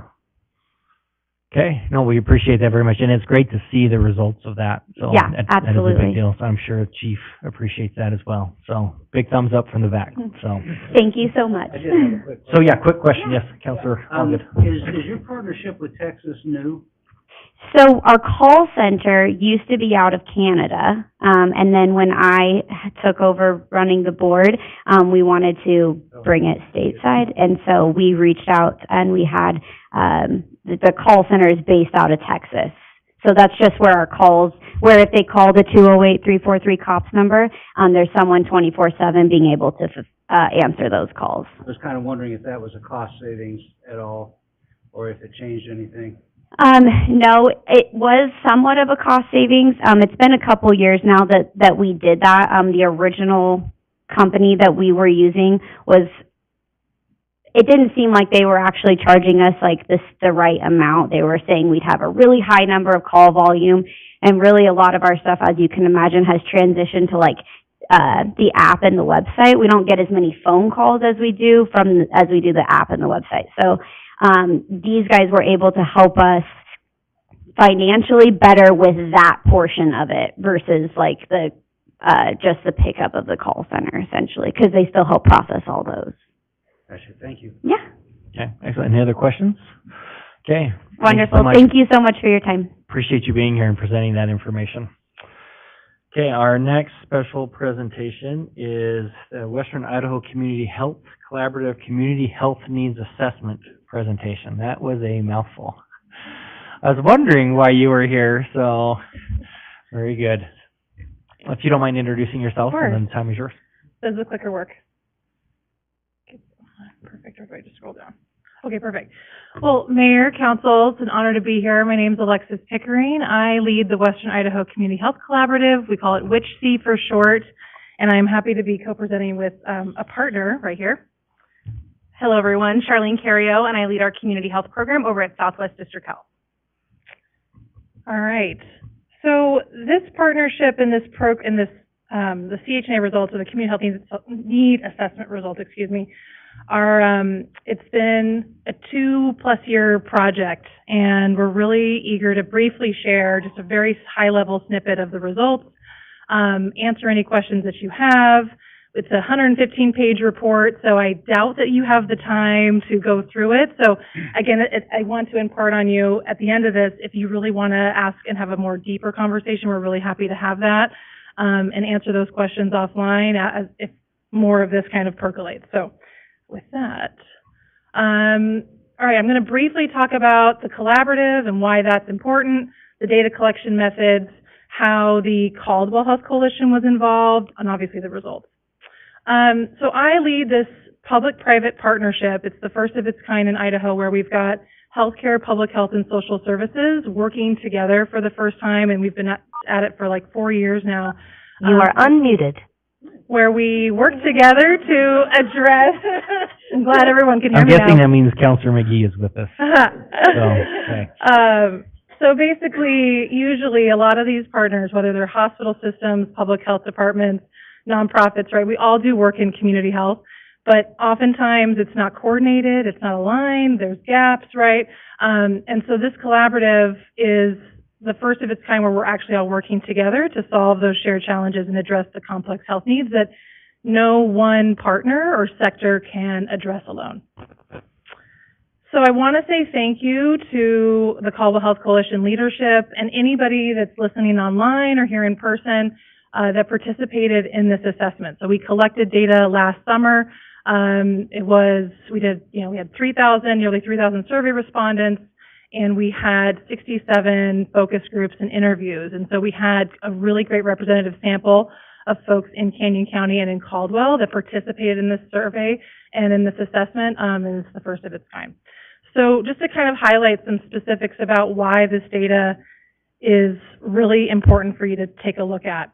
So usually these partners collect health needs assessment data for all sorts of projects, right? It's typically a part of grants. Oftentimes we all have our own questions that we ask, our own process, right? But basically what is unique about this is all of those partners that you see on that slide, in that picture, instead of each of them doing their own assessment at various times throughout a decade, burning out a community, basically asking question after question, and then the communities are saying, you keep coming to us, but then nothing's getting done. We were able to then work together, come up with a shared process, one set of questions, and work together to then have one assessment that we're all using to inform our own priorities and strategies, and then assign how are we going to address these health needs. So that's a really, really, really big deal. And usually we don't do that in a jurisdiction as large as this. And so if you were to go back at that couple slides previously at that map, that's 10 counties. It's about half the state's population, and this assessment covered all 10 counties. So usually, you dive into one community and you're like, okay, this is great, but that's not really representative of these other communities, or how does that make sense, right? But for the first time ever, we're able to then say, these are things that the entire region is asking for, and we're corroborating it with, okay, this is what Caldwell is saying as well. So thank you for that. I talked about the data collection methods, but I won't go in too much into detail about that. But basically the results. So we heard really loud and clear the number one priority, and if you look at the report itself, it's really telling that housing and homelessness was the number one issue. Specifically, if I wanted to tease it out a little bit, it's unsafe, it's unaffordable, and unattainable housing and homelessness. The second big thing was behavioral health, and if you were to uncouple that, that's mental health and substance misuse. And then the third one was limited access to care, with an emphasis on dental and vision and language barriers. And to kind of tease that a little bit more, a lot of communities, I'm sure none of you are surprised with this, but Idaho has a massive shortage of providers. and very few dental and vision providers take Medicaid or Medicare. And so that creates some really big issues in most of these 10 counties. And then language barriers, specifically with our Hispanic population, told us a lot about some challenges that they're facing. So just to kind of reiterate, emphasize what you should look at with this data, usually when we talk about housing and homelessness, I think a lot of partners think it's just a city problem or an urban problem. But we heard from folks in Marsene, in Homedale, in Glens Ferry, Garden City, you name it, that housing is the #1 issue. And this was across the spectrum, right? These were older adults maybe living alone. This is young families. This is working professionals. And, again, we also included some data around the economic conditions and growth and other considerations that are contributing to the issue. But what I want to reiterate is these are the actual stories that we heard from people. We didn't just rely on vacancy rates to just say, yes, this is what the #1 issue is. This is what people told us. And really, how rent eats first. And so that was really why it is #1. And so, again, folks didn't talk about just we need one type of housing. It was all kinds. It's senior, it's assisted, it's, the missing middle, however you want to quantify that. It was pretty telling. Here's some really good, a figure that you can see in the report. Nearly 60% of folks are talking about housing costs are the #1 concern with them with home ownership, and then second is renting, and then wages is the third one. And then you can see the big clumping below that. That's just one figure that kind of reinforces this #1 concern. So switching over to behavioral health, it's hard to read for the folks that are online, or in the back here. But mental health and substance misuse was a consistent theme that we heard from folks as a really big issue, specifically with concern for youth. We did not survey youth or kiddos in this survey. This is strictly for adults. But a lot of adults are very concerned about youth mental health. And obviously, we're very aware of the lack of providers and other services to get help once you do need some help. So I think that, is that nearly 70%? Yeah, mental care providers are insufficient in your community.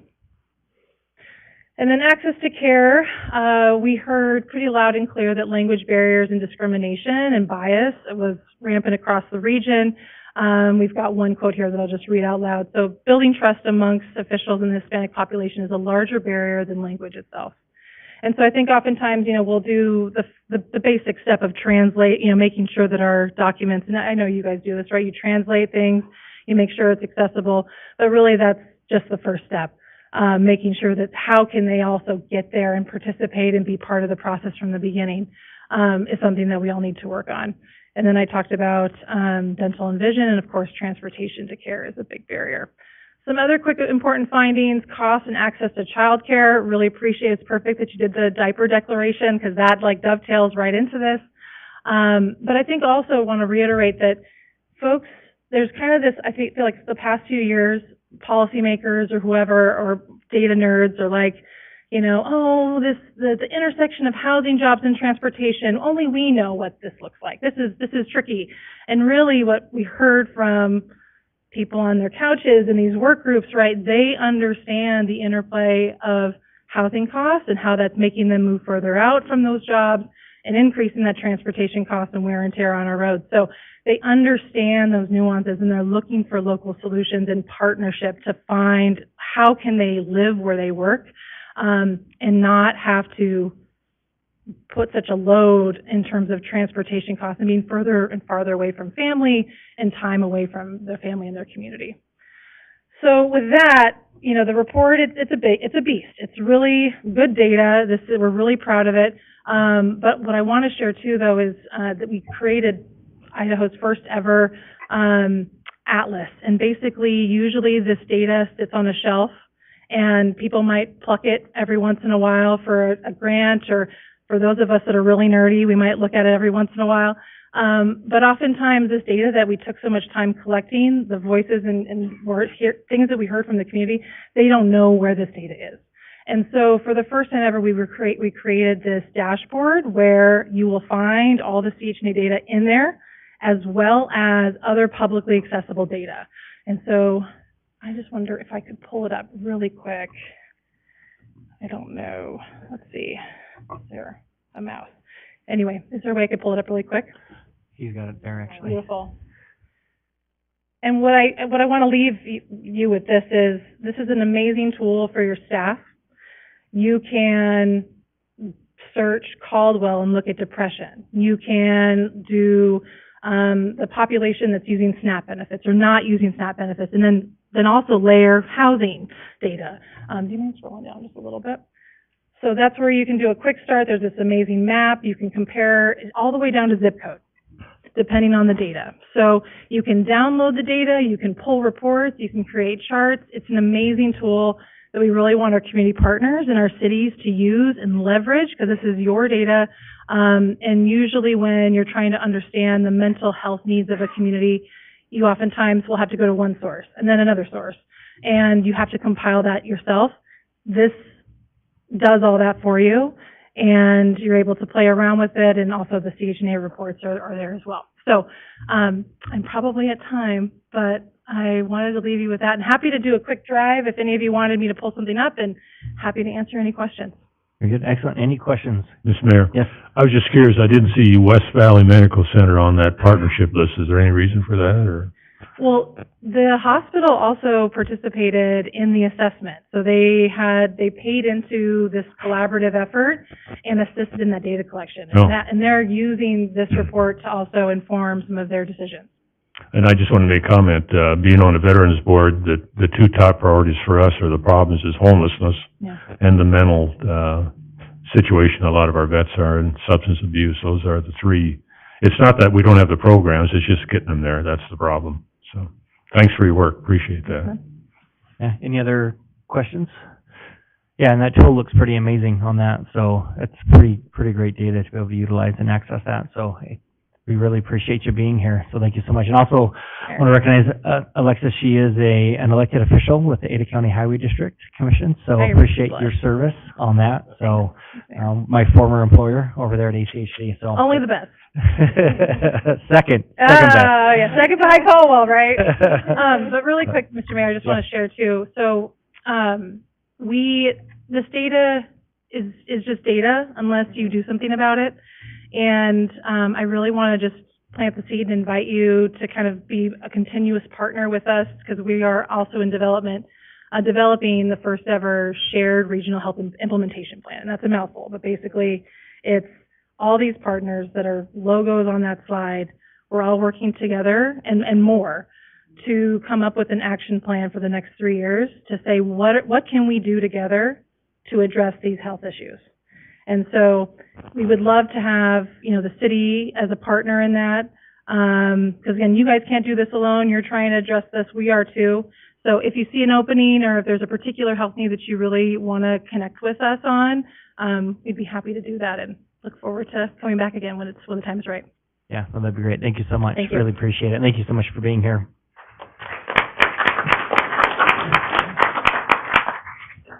And that moves us into our audience participation. We do have a few people signed up for that. So first is Kim Johnson, wanting to speak on the seed industry city signage. So if you want to come forward and if you could just take a few minutes, and the time is yours. And it looks like you have some handouts. I was told I had 3, but.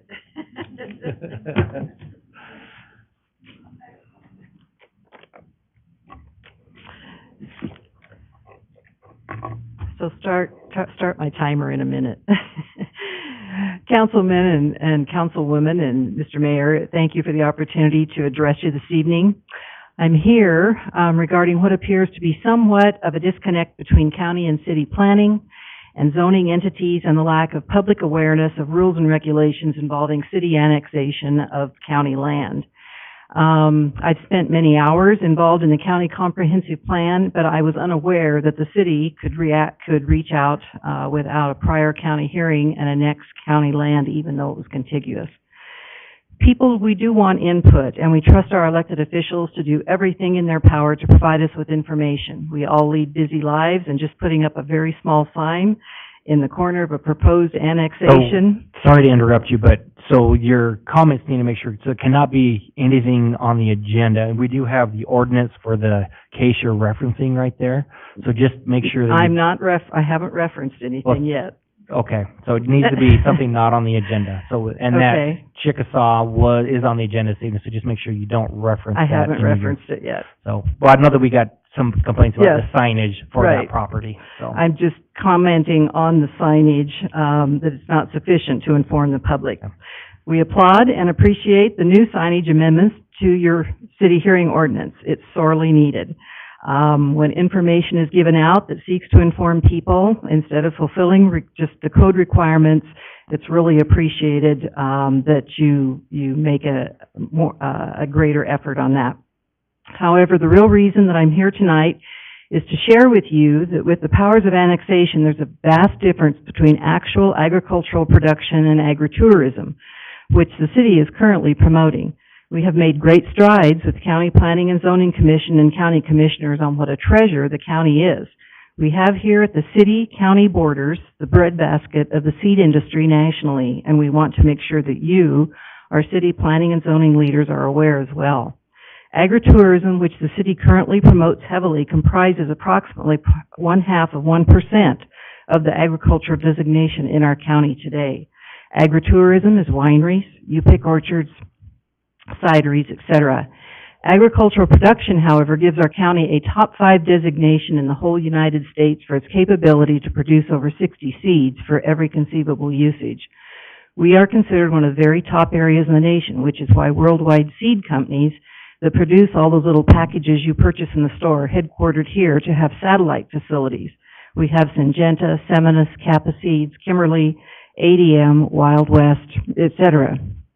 Agriculture also includes packing sheds for onions, potatoes, hops, eggs, poultry, livestock, and pollinators. But a mistaken impression is that the banana belt for this seed production is all of Canyon County and its outlying areas, but it is mainly bordered south of Highway 55 to the west of Farmway and the north of Highway 19. This small area has over 15 seed headquarters, with Homedale Road alone having 5 seed companies located on or just off of it between Farmway and Pride Lane. If you visit any one of these seed companies right now, there's a beehive of activity as trucks are bringing in seed from the fields to be milled. Cleaning and sorting is currently going on before it is shipped back out to be packaged into the small seeds that you purchase in the store. I've brought with me this evening copies of the current Idaho Farm Bureau magazine, which details the gem that this Canyon County seed area is. I would ask that perhaps each one of you would take a copy of the magazine and read the story later, which outlines our county's treasure on page 8. It's a treasure primarily because of the soil, the temperature, the water, the ability to move around on our roads with equipment and trucks, the ability to spray when necessary and put out pollinators. Our family is one of the entities that service this industry. We own a custom combine harvest business and travel these roads all hours of the day and night, from June 15th to approximately November 15th, as we sometimes harvest around the clock. At other times, we cannot get up or down the roads even now due to traffic liability unless we are moving in the middle of the night. This is the business of a farm-county community. It is not the business of a city, even though you are surrounded by farm ground. Consequently, you might be unaware of the traffic patterns that the machinery and trucks that perform this business take on a daily basis. Farmway, Homedale, and Ustick roads are some of the main thoroughfares the farm traffic takes to get to these fields. Ironically, most city folks love it out here, but do not attribute it to the farmers clogging up the roads with their slow-moving equipment and beautiful open fields waving in the breeze. As an example, Boise Development, in a recent article that applauded the annexation of prime farm ground, called it vacant land as they lauded urban sprawl. That so-called vacant land has produced some of the best seed crops in the industry for over 40 years. Every serious farmer and seed growing facility and livestock operator knows that you cannot have annexation for homes and the resultant impact on this area in loss of prime ground and more traffic on the roads and keep it a prime seed producing area. Roundabouts and urban sprawl are not pro-agriculture. They are difficult for trucks and equipment to navigate. Our machines travel 20 miles per hour and can take up to 18 to 36 feet of road width. Roundabouts are for urban vehicles to go 40 to 65-plus miles per hour that do not wish to stop. There is a choice. We can either march towards more urban sprawl like Sacramento, that once had a thriving seed industry gobbled up by development, or keep this a nationally recognized seed-producing area. It is wishful thinking that the two can remain compatible in congestion, equipment, spraying, pollinating, safety, etc., without some land use protection. There are still tracts of undeveloped land within the city impact zone that should be developed first, before putting this vital industry that is so important to our state at risk by leaching out into productive ground. This is a choice for you, our city leaders. Thank you so much for your time and attention. Please read the article. I think you'll find it informative. I'm happy to answer any questions. Very good. Thank you so much. We appreciate you being here. Is there any questions? Okay. So we also have Jerry Smith that signed up. You had put down that you wanted to discuss the appeal process, which would be an agenda item tonight of what we're dealing with. So I don't understand what you mean about. So we are not allowed to discuss items that are on the agenda during the audience participation. And so that item is on the agenda. The bill and ordinance is on the agenda this evening. Now, So what we could do is, what would be more appropriate is if you do have questions about the appeal process, is to talk with our city staff on those questions. Are you reviewing your appeal process for those of us that are community? We are not. So what is on the agenda tonight is the bill and ordinance for that item that was approved at the last city council meeting. Okay. So while that is still pending, it is So the fact that I just got an email saying that if I want to appeal something, I have to pay you $1,300 I'm not supposed to say that. I just said it. That makes me angry. So, yeah, and so it's the state code that requires us to not have testimony on items that are on the agenda outside of, that hearing item. Okay, then I'll hit you with a couple of other ones Yeah. that really concern me. But I do hope y'all got my email. That's not in there because I didn't know. As community, we have a couple of serious concerns about the decisions that are being made in development. Too much building, no parking. Are you requiring so many parking places per apartment? And if you're not, why not? Traffic patterns. When you talk about building something, say on Homedale, have you looked at the condition of Homedale Road? In the county, it's great. We live in the county. They take care of it. In the city, your road from Farmway south is horrible. You continue to build off of these small roads. Everybody only has one way in and one way out, and the roads are in terrible condition. Needless to say, there's decisions you've made recently. We didn't know that it was even there. Having a sign that's about this big on 150 acres. So again, I'd ask you not to reference anything. Oh, you're talking about that one? Mm-hmm. That's part of. So that is on the agenda tonight, so. Okay, I didn't see that one. Yeah. Anyway, so can I address a budget item or an item, or you had to sign up to address that item? So, I'm not sure which item. Well, I mean, part of my thing is I feel like we, as your constituents, are uninformed. You make it very difficult for us to find information, and when we find the information, it's hard to get there, and when we try to input, you guys don't make this easy, and I'm halfway decent with a computer, but if one person doesn't find out and pass the word, when you're dealing with the country area where there's one house for every 50 acres, to only have to inform people in a 300-foot radius, that's bizarre. To not appreciate the fact, and I don't understand why Nampa had to go to the county and discuss annexing a piece of property and you guys didn't. I mean, as members of the county, don't we get input? I mean, I don't understand why you don't have to go to the county and talk about annexing, I don't care whether it's the one I don't want or any piece of property. So that would be different. So that would probably was a impact area amendment, not But that was annexing a their property. impact area as well, and they still went to the county and communicated. And I honestly think if you're doing this, if you had done that, we would have had input that might have allowed you to think, maybe what we're thinking about might not be in the best interest for the entire community, not just in the best interest of the person that owns a huge amount of acreage and wants to make a lot of money. Because today, the little people that are in all these homes and paying their taxes, if you do these developments and these developers are not paying for every piece of infrastructure that's necessary to make it happen, then it's your taxpayers that are having to pay it. And that's just wrong. They are above and beyond. And when you build these things, all these apartments, I'm not saying apartments are wrong, but if you build them and you don't give them parking and you haven't made sure the school system can handle another 1,000 kids, who are you helping? They're not helping the people that are here paying their taxes. So. Okay, thank you. And I would recommend talking with staff if you want some more information about that appeal process for that.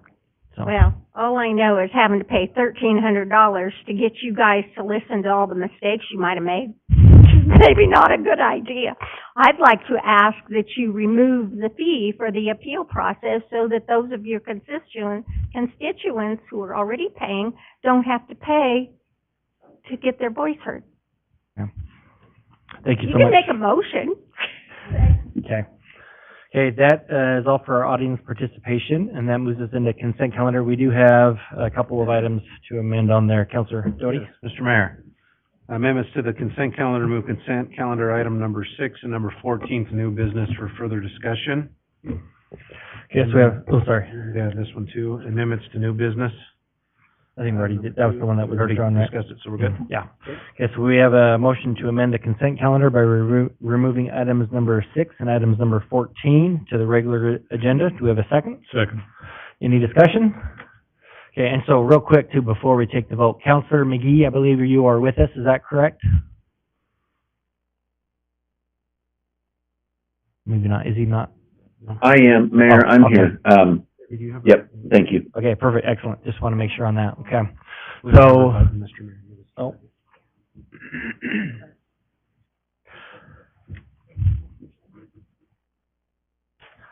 So you will have your button here shortly. So while she is passing this out, just a reminder, this is a motion for approval of amendment of the consent calendar, removing item number 6, which is a resolution authorizing the City of Caldwell to reimburse BVA for additional irrigation infrastructure, and item number 14, resolution ratifying the renegotiated fire wage scale for FY 2024. Okay, so with that, I believe everybody has their correct. Okay. We'll find out here in a second if Sure. everybody has their correct ones. Okay, so with that, voting is open. Seat 1.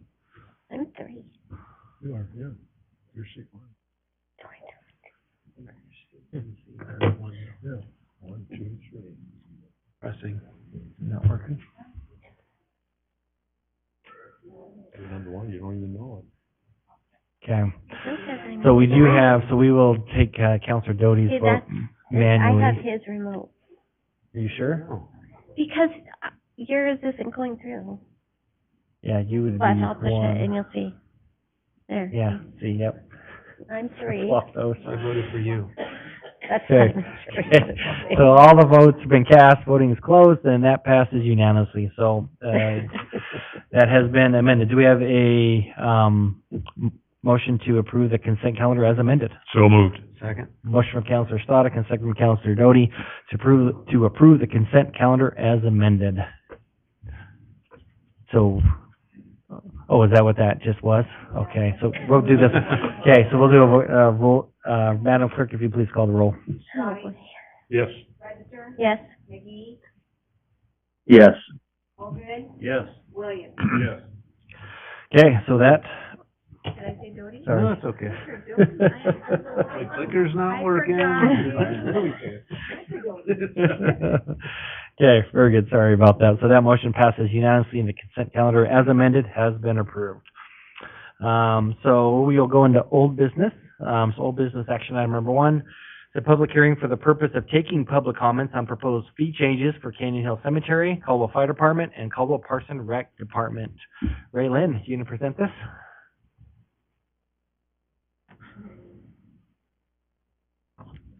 So, most of these you saw, in the public hearing we did for the bigger fee resolution.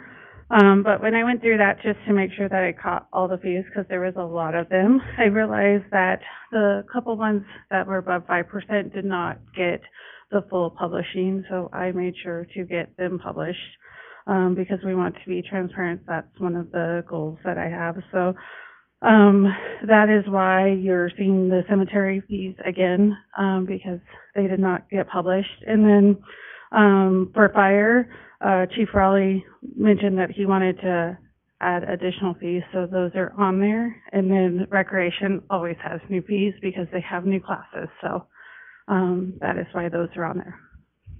I would stand for any questions. Okay, thank you so much. Any questions for Ray Lynn? Okay, very good. Thank you so much. Do we have a sign-in sheet for this one, or? No. Okay. So it's with that, no sign-in sheet? Are you sure?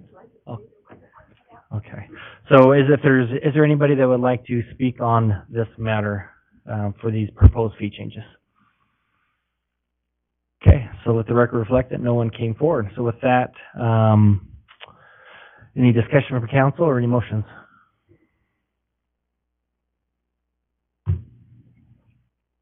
Mayor, Councilor Allgood. trying to get back to where I'm supposed to be, but anyway, I'm just making a motion to close the public hearing. Okay, thank you. Do you have a second? Second. Any discussion? Okay, so I have a motion from Councilor Allgood and a second from Councilor Doty to close the public testimony portion of this hearing. All those in favor say aye. Aye. Any opposed? That motion passes. Should we get done with this one? Contact your family. Yeah, should we finish this up real quick? Oh, do we have a motion to approve this resolution? So moved. In a second? Second. Okay, so we have a motion from Councilor Doty and a second from Councilor Stoddard, for approval. Is there any discussion? Okay, then do we need a roll call vote for this one? Okay, Debbie said no. Debbie said yes. I'm gonna go with Debbie. No offense, Mr. Attorney. Okay. Okay, we'll do a voice vote. All those in favor say aye. Aye. Any opposed? Okay, so if it is all right, we're gonna take a 5-minute recess. I need to address a few things real quick, so.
Small world.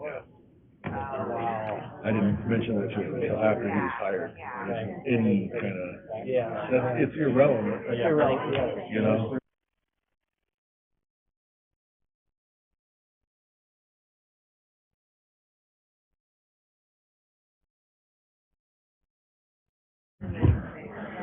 Okay, we are back and ready to proceed. Appreciate you allowing me to take that time. That moves us, oh, sorry, we'll let Debbie. Okay. So that moves us into old business, action item number 2. Consider resolution adopting a schedule of fees for services provided and regulatory charges for the Canyon Hill Cemetery. Did we just do this one? Yeah. Okay, good. So now we are on action item number 3 under old business to consider bill number 1 for case number ANN 23-4 with a request to move for its passage by title only and approve the accompanying summary documents for publication. So do we have a sponsor of bill number 1? Oh, excuse me. So is this the one that we all lumped together? Is that right? Okay, so actually we need a motion first to consider bill number 1, ordinance number 3487, bill number 2, ordinance number 3486, and bill number 3, ordinance number 3485, and bill number 90, ordinance number 3484. So rather than do those all individually, this would be a motion to hear these jointly, and that all votes cast would be the same for each one of those. So basically trying to do these all at once rather than individually. So moved worked? Yes, it Worked does. for you? Do we have a second? Second. So a motion from Councilor Doty and a second from Councilor Williams to consider all of these bill and ordinances in one motion with that vote being applied to each one individually. Is there any discussion on that? With that, I think we can do this by voice vote, right? And then this would be, so this is just a voice vote. All those in favor say aye. Aye. This is just to consider them all together. So thank you for that. Any opposed? That passes. Okay, now I would stand for a motion to consider these bills and ordinances and their passage. So moved. And a second? Second. So a motion from Councilor Doty and a second from Councilor Stoddard. Again, to adopt the bill number 1, ordinance number 3487, bill number 2, ordinance number 3486, bill number 3, ordinance 3485, and bill number 90, ordinance number 3484. Is there any discussion on that motion? With that, the voting is open.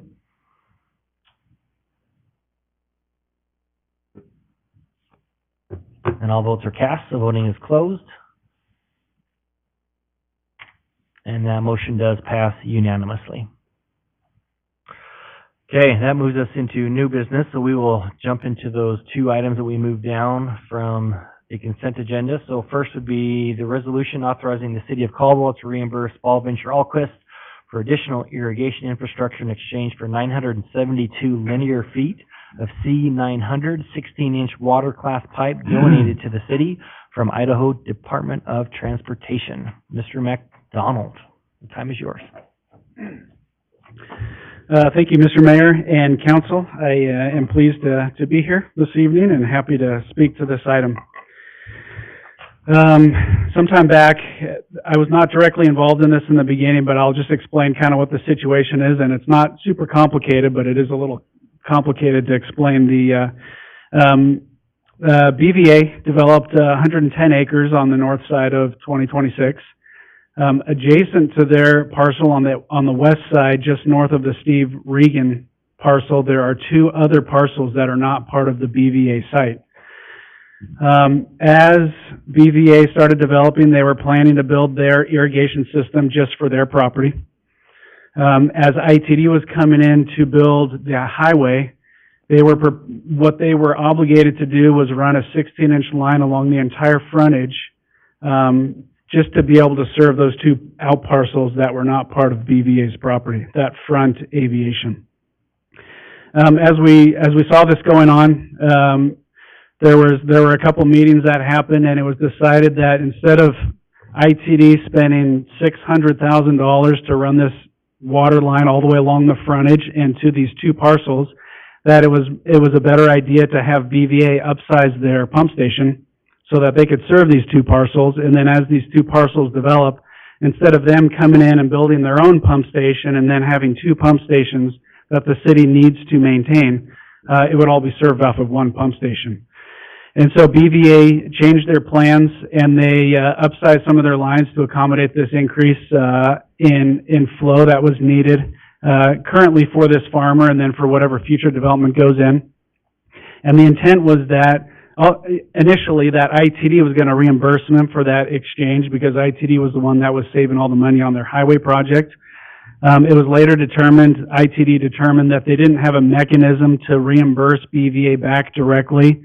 And so they asked the city to intervene because it's a city pump station. They asked if the city was willing to reimburse BVA for the upsizing of the pump station. And then in turn, ITD would reimburse the city, with some of the pipe they didn't use to the same value. And so at the end of the day, the city benefits from this because the city gets a larger pump station that is able to serve additional lots that are not part of BVA. BVA, basically for them it's a wash. They put some money into upsizing their pump station. And so they upsize their pump station and they're getting reimbursed for what their expenses were. And then for ITD, there's a huge benefit because they're saving hundreds of thousands of dollars on their highway project from not having to run that water line. And so the document that you have before you today is a reimbursement to BVA from the city for the amount of $87,000. And then in turn, there's also an agreement from ITD where they would be reimbursing the city back in the form of 16-inch water class pipe that we would be able to use on some of our water projects. And so at the end of the day for the city, it's a net zero. But we felt like it was a big savings on the ITD side, and that's why we pushed this, for this project to go in this direction. And with that, I stand for any questions. Good. Thank you so much. Questions from council? Mayor. Yes, Councilor Doty. Hi, Mr. McDonald, how are you? Oh. Good. So, as you know, I serve on the Urban Renewal, board as well. And so my frustration here is, it sounds like we're gonna cut a check to BVA for $87,000 and some change, is that correct? That is correct. But doesn't BVA owe hundreds of thousands of dollars to us from the contracts out in the Urban Renewal District in regards to either street repair, or I don't wanna put words in the contract, but I'm sure you can educate me on what they owe us out in that area already for, the street repair or water lines? For the traffic mitigation is what you're referring to. Thank you. So their project does owe, a substantial amount for traffic mitigation. And we recognize that, and we are working with them currently. Mark Hilty has been having some meetings with them to make sure that we get this rectified. They have indicated that they have every intention to pay what they owe. They just wanted to make sure that everything is correct. And so those are the steps they're going through. These two items are separate, and so we're trying to not intertangle these two things. They're two completely separate items, in my mind. But I do understand, your concern, and it's something that we certainly have not forgotten, and it's something that will be, reconciled here before too long. Mr. Mayor? Yeah, follow up. And so this is my frustration, and people have heard me say this a lot at Urban Renewal and not so often here. But whenever the city owes money, people line up at the trough to get their check from us. We have been working for months with BVA, or maybe we haven't been. I don't know. It sounds like it's in Mr. Hilty's hands to get some sort of resolution in the hundreds of thousands of dollars that BVA owes in projects. And that seems to drag on and drag on and drag on, and we never get a resolution to it. And I say never right now because there isn't one. I've been on the Urban Renewal for a year or so, still no resolution. We're still always just working on it. But the moment BVA needs the money from the city, it makes it on the agenda, and now they want to be paid. So that's my frustration, and I know I'm emotional, and it's not you specifically, because it is good to save the taxpayers' money when we can on certain projects if somebody's already digging up the street. But I have a hard time approving money going to BVA when they owe these taxpayers sitting out here hundreds of thousands of dollars of improvements, and we're just working on that contract, and one day it'll appear, I guess. And so my vote's going to be a no to pay them at this time. Okay. And I appreciate that. I will mention that it was my understanding that that other item was supposed to be on the agenda tonight, but BVA didn't have a representative available tonight to be able to come speak to that. And so my understanding is that in 2 weeks, it'll potentially be back. Mr. Mayor, Mhm. then I say we continue it for 2 weeks so that they can come to the meeting and make sure their contract's in place to get their money tonight. Yeah, and that's definitely a, If that's a motion, I'll second it. okay, so yeah, we can always, is that a motion? Sure. Motions make are a always motion. appropriate, okay. So that is a motion, and then just to clarify, the motion would be to continue this to the next city council meeting, is that correct? That's correct. Should be October 3rd, am I right? Okay, so there'd be a motion to continue this item to the next city council meeting on October 3rd, and that was a motion from Councilor Doty and a second from Councilor Stodic. So, discussion on that motion from any council members? Councilor McGee, do you have any comments on that? No, I understand the motion. Okay, very good. So with that, that's just a voice vote. So all those in favor of continuing this item to the next city council meeting, please say aye. Aye. Any opposed? Okay, and that motion passes unanimously. So we will be back in 2 weeks and, well, is it 2 weeks or 3 weeks? Might be 3. 2 weeks, October 3rd. Yep, that is. Okay. And I'm sure we'll be reaching out to BVA and encouraging them to be here with that other item as well. So. They want to get paid. Okay, so that moves us to, it was consent item 14, now move to the new business. Is approved resolution ratifying the renegotiated fire wage scale for FY 2024. Chief Raleigh, are you covering this one? Yes, sir, I can. Okay, oh, or Raylene, either one, so. She's not budging, so it looks like it's you, Chief, so. Thank you, Mr. Mayor, Okay. council members. I'm here to address, our item 14. We had a successful, partnership with representatives of the fire local, some 2 weeks ago, and we discussed some of the items that were relative to, the collective bargaining agreement. And I'm here to, review any of those items with council at your discretion. Good, thank you so much. Anything additional, Raylene, on that, or? They could hand you, can you hand that microphone down to? Oh, is that? Can you hear me okay? I can, actually. I would just say that, everything that was approved within this was, worked into the budget, so there's no budget issue within this, so. Okay, very good. Thank you so much. Questions? No, that was a question. Okay, very good. Yes, Councilor Alden. I'm the one that asked for it to be pulled off the agenda, consent calendar, and you two are kind of getting where I just wanted to know where the money's coming from, how we're going to support it next year, what that plan is. Essentially, and we're looking at, the totality of our budget and making sure that we work within the money that we have. And that way we can vision for the future and, maintain the programs we currently have. So we work pretty collaboratively to make sure that we were in that point. So what I did find was that there was a calculation error, in workers' comp, and Police by almost $1 million. I know, it's a lot. So what I did, is police got 2 detectives, and then I was able to, and it did not increase the budget. I will say what you approved on August 15th did not increase that balance, so there was no additional appropriation that was increased.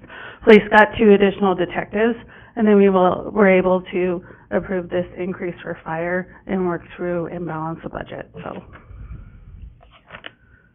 And then ongoing, we'll be able to, because I'm sure we're, Yes. as we're going into negotiations, we'll want to address this in the future and. Ongoing, yes. It was all ongoing revenues because the workers' comp was in the ongoing, it was in personnel, and so, yes. Okay. I just wanted to see how we got there. Thank you. Okay, very good. Thank you so much. Any other questions from council? Councilor McGee, do you have any questions? I don't, Mayor, thank you. Perfect. Thank you so much. Okay, thank you so much. Thank you. Appreciate it. So with that, I would stand for a motion in regards to this item. Mr. Mayor, Councilor Ogden. I move that we approve the motion as presented. Very good. Do we have a second? Second. So we have a motion from Councilor Ogden and a second from Councilor Register to approve the resolution ratifying the renegotiated fire wage scale for FY 2024. Any discussion on that motion? All those in favor say aye. Aye. Any opposed? And that motion passes. Okay, now that moves us into new business action item number 1. And real quick, before we do jump into this, I believe we have some students here with us. Is that correct, on the front row? Are you from Caldwell High School? Very good. Who's your government teacher? Oh, you are. Very good. Excellent. Do you mind coming forward and just introduce yourself real quick? I'm Mayor and Council, thank you for having us tonight. I'm Olivia Witzel. I am the new government teacher. I took over for Cheryl Adams. Very good. You're the one I've been emailing the last few days. So For the very parade, good. yes. So it's good to meet you. So, Good to meet and thank you for bringing some of your students down here. So these are your favorites, I'm guessing? So, Some that we're eager to see a government meeting in action. very good. Excellent. Well, always welcome. So it's great to have you here. So thank you Thank so much you. for coming. Thank you to the students that are here. None of you have fallen asleep yet, it looks like. So that's good. So we appreciate that. So thank you again for being here. So, Thank you. Yeah. Okay, so we do have, moving into our number 1 item, action item on new business, is consider resolution finding that a deteriorated and deteriorating area as defined by Idaho law exists in the corporate city limits of Caldwell. The rehabilitation, conservation, redevelopment, or combination thereof of such area is necessary in the interest of the public health, safety, morals, or welfare of the residents of Caldwell. There is need for the Urban Renewal Agency to function in such area, and said area is appropriate for an urban renewal plan and associated projects. Mr. Sable.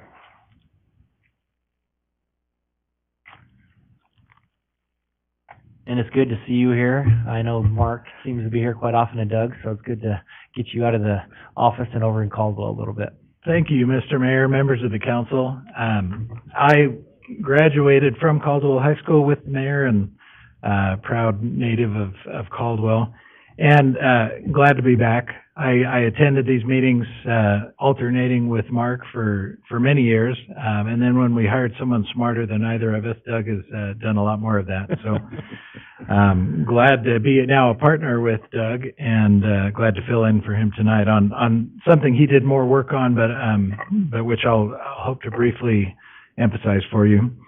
You have before you a resolution making the factual finding necessary to begin the process of creating the Caldwell Central Urban Renewal Area. As you're aware, with all the exciting things that have happened in downtown, there is some additional work to do, particularly related to infrastructure and parking, to help revitalize and prepare the downtown for further development. The relevant statutes are found in Title 50 at Chapter 20, which is the Urban Renewal Law, and Chapter 29, which is the Local Economic Development Act. The resolution before you makes the finding that the area, when considered as a whole, is deteriorating or deteriorated as those terms are defined in Urban Renewal Law and the Local Economic Development Act. In order to make that finding, it's not necessary that the application deteriorating or deteriorated in each point of that definition applies to the entire area, but that there's a predominance of such conditions throughout the proposed area. If you've had a chance to review the packet, especially the Exhibit C, I believe it was, which contained a kind of a table of the definitions of the various subsections in the Act, you'll see that the definitions of deteriorating and deteriorated contain quite a variety of different circumstances, ranging from literally deteriorating structures to inadequate street or lot layout, to unusual conditions of title even, and to diversity of ownership. The key in the statute is that there's some condition or combination of conditions or that substantially impairs or arrests the sound growth of the municipality, constitutes an economic or social liability, and is a menace to the public health, safety, morals, or welfare in its present condition, prevents further development in that area or discourages it. Staff's purpose tonight is to, in the materials that were submitted to you, is to provide the reasons for their recommendations that this area be created. Doug and Mark both participated in many of the meetings leading up to the recommendation you have before you, and they are not here tonight to speak to that, but both Rob McDonald and Steve Jenkins are, of course, here and can speak to some of the specific determinations that were made, and may be able to speak to why certain areas were included or weren't included as well.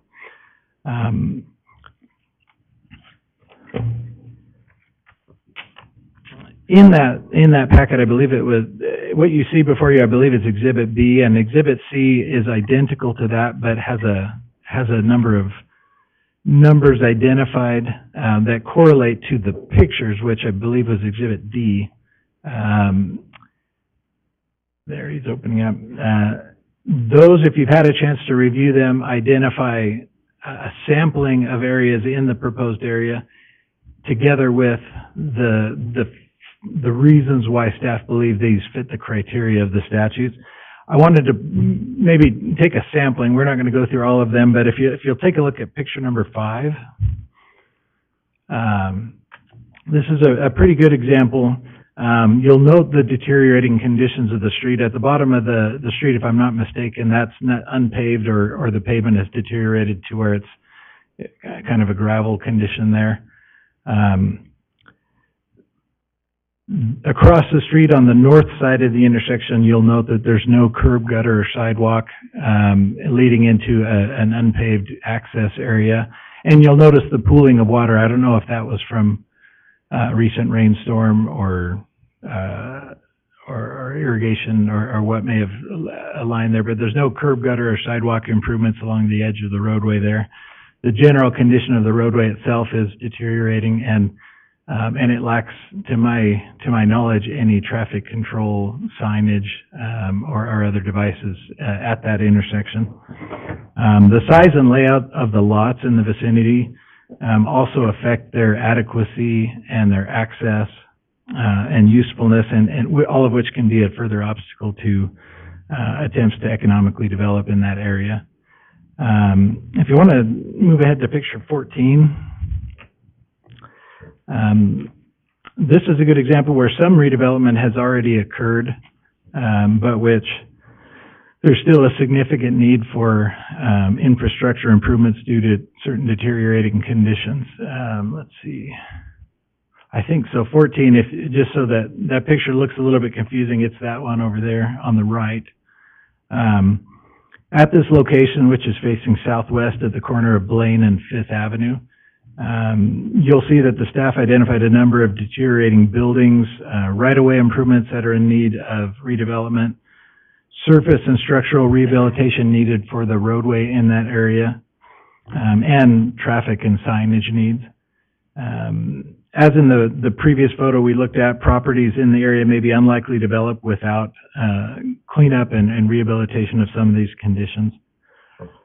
Furthermore, again, in this area, the size and layout of the lots create issues with access or adequacy for modern buildings, and maybe a further obstacle to development there. Finally, maybe look at pictures 12 and 13. I think they might be on the same page. This is an area where there is currently a project, urban renewal contract underway for redevelopment, supported by urban renewal activities. If the proposed project does not move forward for any reason, that the project that's underway there and the contract that's in place, this property would likewise face some of those same difficulties and same redevelopment hurdles that these other properties have. Those that I pulled out were just a sampling of some of the items that were visited by members of the group that put together this recommendation. And again, if you have any specific questions related to individual sites or some of the reasoning behind it, both Rob McDonald and Steve Jenkins are happy to speak to that, and I'm happy to speak wherever I can as well. And with that, I stand for any questions that you might have. Excellent, thank you so much. I wonder if it'd be better to hear from Steve first and then jump into questions all around, because some of those might get answered if that's amenable to the council. So if you're all right with that, Mr. Jenkins, then maybe Mr. McDonald, if you want to touch briefly on that, and then we'll jump into questions from council. Great, thank you, Mayor, Council. And maybe kind of focusing on, like what Mr. Sable said, some of the areas, why they were included, why others weren't, would be good too. Good information on that. Makes sense, absolutely. Mayor, Council, thank you for your time. Really appreciate the opportunity to be here tonight to speak on behalf of this proposed district. Mr. Sable, thank you for laying the foundation as to why this district is being planned or proposed. As we look at the district here and the boundaries of the district, we actually had a meeting with our Urban Renewal Commission back in July, and we talked about the proposed plans, the projects that were associated with this district. And we discussed some of the boundary, the outlines for the boundary that we were looking at the time. And it actually looked at 5th Avenue to 10th Avenue. And in our discussions with the commission, it was recommended that we perhaps look beyond 10th Avenue, going east to 12th Avenue, and incorporate some of that land that's just north of the tracks there within the Canyon County area, the admin area, as well as just 12th Avenue and following our natural amenity there, the Indian Creek, and looking at how we anticipate growing as a community, particularly as we look at downtown. So we noticed, of course, that there were certain areas that we just hadn't had a chance to get to within the previous district at Sunset not too long ago, and it was important for us to make sure that we had some level of continuity between, obviously, what we've created and the momentum that we've established with Indian Creek Plaza and some of the streetscape and curb gutter sidewalk improvements. Just wanted to make sure that extended to certain areas that we anticipate growth in the future, and that was important to us. And then going south, of course, getting closer to the library. Again, as we look at the growth and the future trajectory of growth for downtown, we do anticipate that the library area will see some activity and some redevelopment. There's some redevelopment opportunities there as well. And talking with some property owners that have some property in the area about this proposed district, it was also recommended that we look in this area for this prime redevelopment that is kind of situated along this corridor. So wanted to make sure that was included.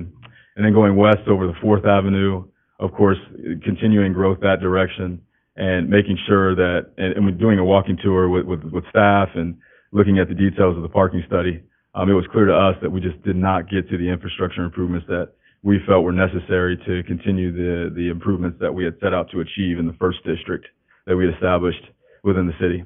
And Mayor, I just want to make a brief comment that the initial district that was established at recently Sunset was about 4,400 acres.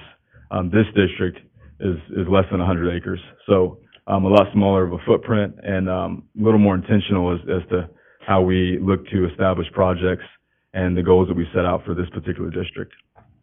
Excellent. Thank you so much. Mr. McDonald, do you have anything to add before we jump into questions?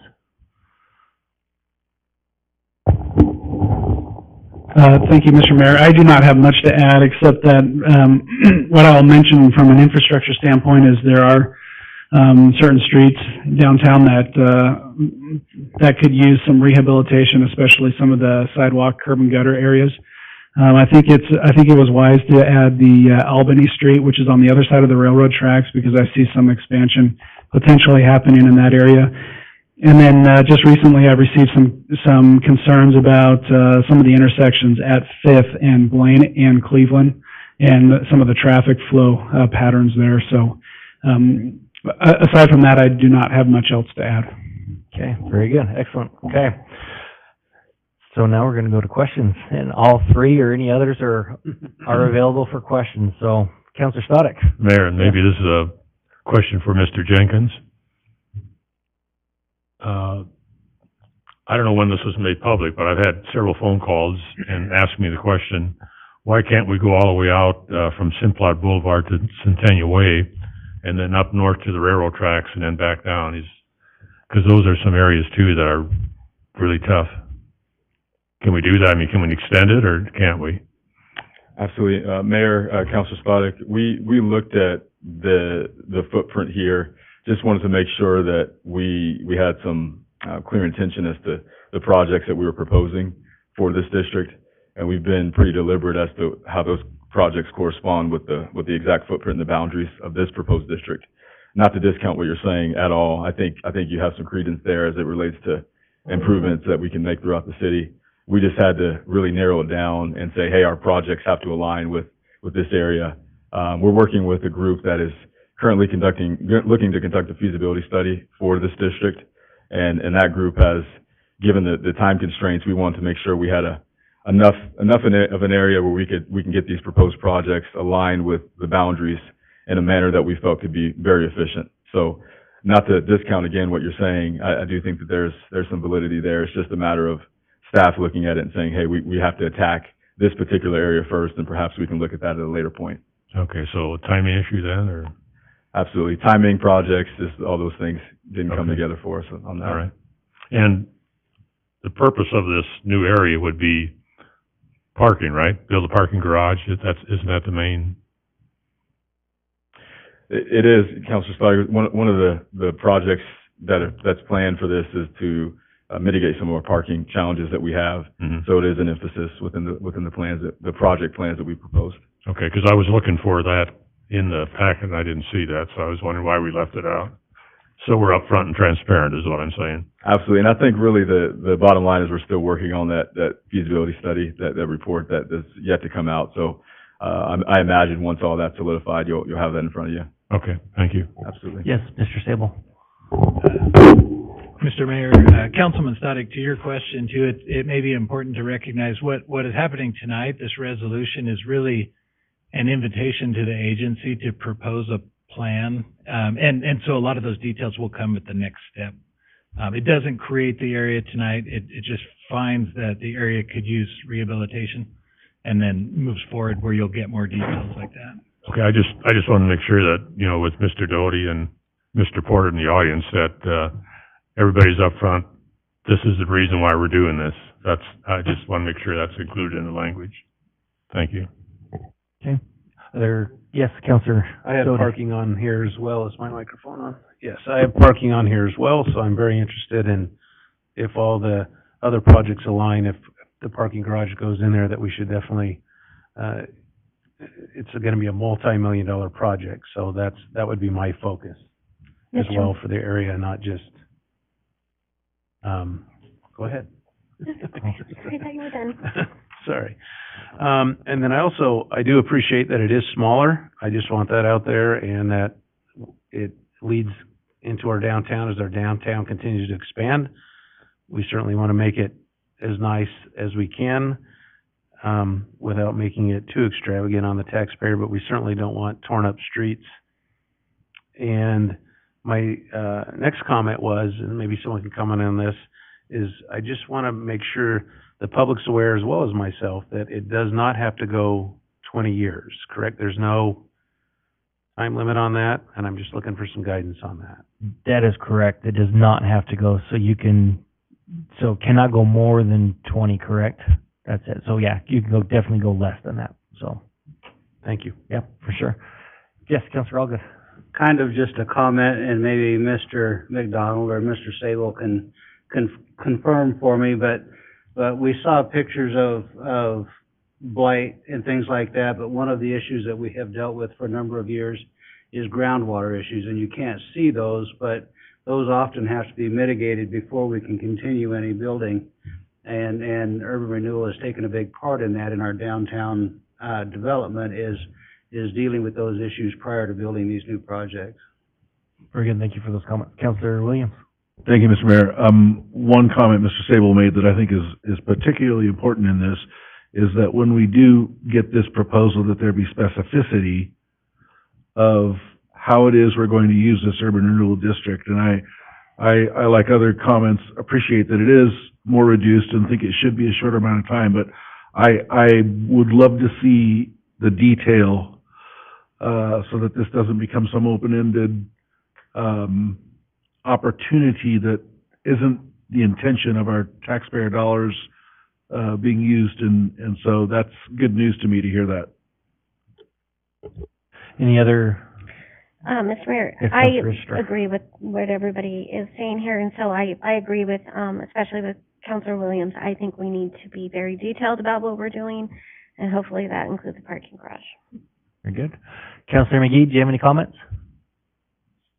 I don't, Mayor. I'm supportive of this. I think this is a logical next step for our community, and I think this is a good tool to use to do projects like we're trying to do. I think this makes a lot of sense.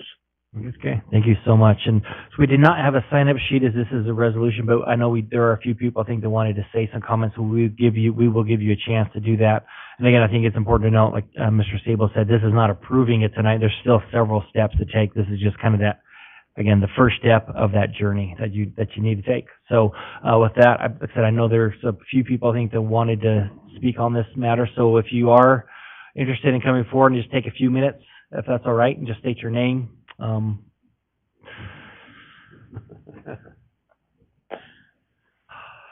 Thanks, Mr. Mayor. Council, Rob Pilot, 2805 Willow Falls Avenue, and I'm sure you're getting sick of me. I know I'm getting sick of hearing my own voice up here, but I'll save the tirade. I've given up on trying to convince Councilman Allgood of the pitfalls of urban renewals, and we'll just agree to disagree. I have 3 points that I want to ask, if I can get clarification. First of all is the time frame. So it can last up to 20 years. Because there's no specific day on the ordinance or time on the ordinance. So not yet, so that will be determined as it goes through this, but 20 years is the max, but it does not have to be 20 years. So that'll be determined as we go forward in the process, if it is approved for that And resolution. then second on my list, I don't want to go through an itemized list of what was on the targeted areas of influence, but I can't help but question why we're using urban renewal money to repave streets, what my tax dollars to the city of Caldwell are for, if we have to go create a new zone to accomplish what I'm already paying for. And then third, if you could help me a little bit here, when you create an urban renewal district, the baseline freezes for the assessments, and anything above that is the increment that the urban renewal gets. So if I'm not mistaken, Tillian right now pays 0. So when the urban renewal is created and Tillian gets finished, that's going to be a $40 million project that the city of Caldwell gets no money off of. All of the proceeds are going to go to urban renewal. And I would think the same is the case with 510 Arthur, with the Mr. C's location, and Amano and Norman's Jewelers. Those all pay 0 right now. So when this is created, the baseline will be 0. So I'm assuming they'll all be developed in the next 20 years, and City of Caldwell will see $0 from that. Is that correct? I believe so. I don't know when those come into effect on the tax roll, but usually it's the year after. So even if Tillian is finished this year, again, this is my understanding, it doesn't hit the tax roll, I think, until next year. And So- especially those ones you mentioned that aren't even under construction yet, those definitely would be. But they're after that. urban renewal owned properties, so they pay no tax right now. I'm not sure. Unless it's an income producing asset for urban renewal, like we had with TVCC. Mhm. I'm under the understanding that it pays no tax. Mr. Mayor? Yes, Councilor They're not Albright. urban renewal tax, they belong to Trillium right now. It's not ours. So if there is any assessment, it would exist right now, wouldn't it? So, well, 'cause I don't want to get too far out here expecting things I don't know, but it was kind of bare ground. It is owned, so the urban renewal does not own the land that Tillian's on now. That is under their ownership. So, so that would be so that will be taxable property with that building on there. But it With all that depends ownership. on when the baseline's established, if I'm not mistaken. Yeah, correct. So, Because there is no assessment for Tillian right now. It won't Mhm. be done until the project's done, and then, yeah, I mean, it'd be minimal, just whatever that land, right? Because there was the land value there, but that was it. So, $1 million or so on a $40 million project, so. And I guess the same could be said of the TVCC parking lot. I don't know if urban renewal owns that now or the city owns it, but I'm assuming that there's 0 property taxes paid on it. yeah, so the parking lot in front of the TVCC building, so that's owned by the city of Caldwell. So it pays 0 tax, it'll Yep. have a 0 base, and a hotel comes and spends $40 or $50 million. And all of that money, despite it needing city services like first responders and all those things, the city budget will see no increase from any of that. Yes, I believe that is correct, if I'm not mistaken. Okay, I just wanted to make sure that that was clear, because Can I ask a I don't want to see clarifying us go backwards. you Yeah, know, for sure. Yeah, so. Councilor Doty had a question. I'm a little That's right. confused on just the last statement. So are you talking about if a hotel goes in on the TVCC parking lot? Well, when you create an urban renewal district, my understanding is when that district is created, the baseline for that assessment freezes. And then anything that happens on that property is the increment that urban renewal gets. Well, the TVCC parking lot doesn't pay any taxes. Right, but once the hotel's there, Yeah, so I think kinda, and correct me if I'm wrong, I Mr. think Pilot. we're on the same So I page. think, and what he's saying is, once that hotel's built, rather than that going into the general tax fund for the city of Caldwell, Right. it's that increment that goes to urban renewal. It's off the. Until it's off, urban- yeah, until it's off. Right, Until so urban renewal we're- sunsets for that area. So I guess my concern is that we have all these unfinished business items downtown that are carryover, even though urban renewal is sunsetted, that are gonna clearly be improved and are gonna clearly have a massive tax influence on the property, on the base. But we're swooping in with the urban renewal district that's gonna catch all that money. So that's my only concern. I mean, I have property within the proposed zone. I'll clearly benefit from it, but, you know, at what cost? So. Yeah, okay, I appreciate that. Yeah, I'd stand for any other questions. Okay, any questions? Okay, thank you so much, really appreciate it. Is there anybody else that would like to make any comments? Okay, very good. We appreciate you being here, and Mr. Pilot, we do appreciate, I thought you were gonna say that you're getting sick of us, when you came up to that, so I'm glad that you didn't say that, but we're definitely not sick of you, and we appreciate you coming and for all your input and everything that you do for the city, so we do appreciate that. Okay, so with that, if there's any further discussion or any motions to consider this resolution, again, this is just kind of that first step to move forward in that direction. Me on number one. Number one, correct. Since it doesn't approve it, Mr. Mayor, I'll be happy to make the motion that we consider the resolution finding that the deteriorated area as defined by law, be approved for an urban renewal plan and associated projects. Very good. Do we have a second? Second. So we have a motion from Councilor Doty and second from Councilor Stodic, for approval of this resolution. Any discussion on that motion? Okay, with that, the voting is open.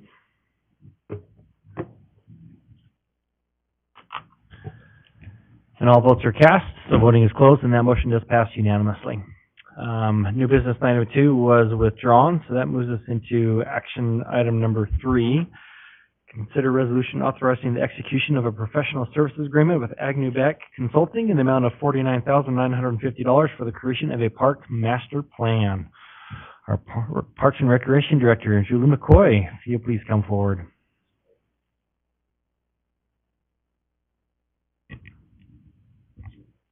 Wall Street, where the TVCC parking lot is.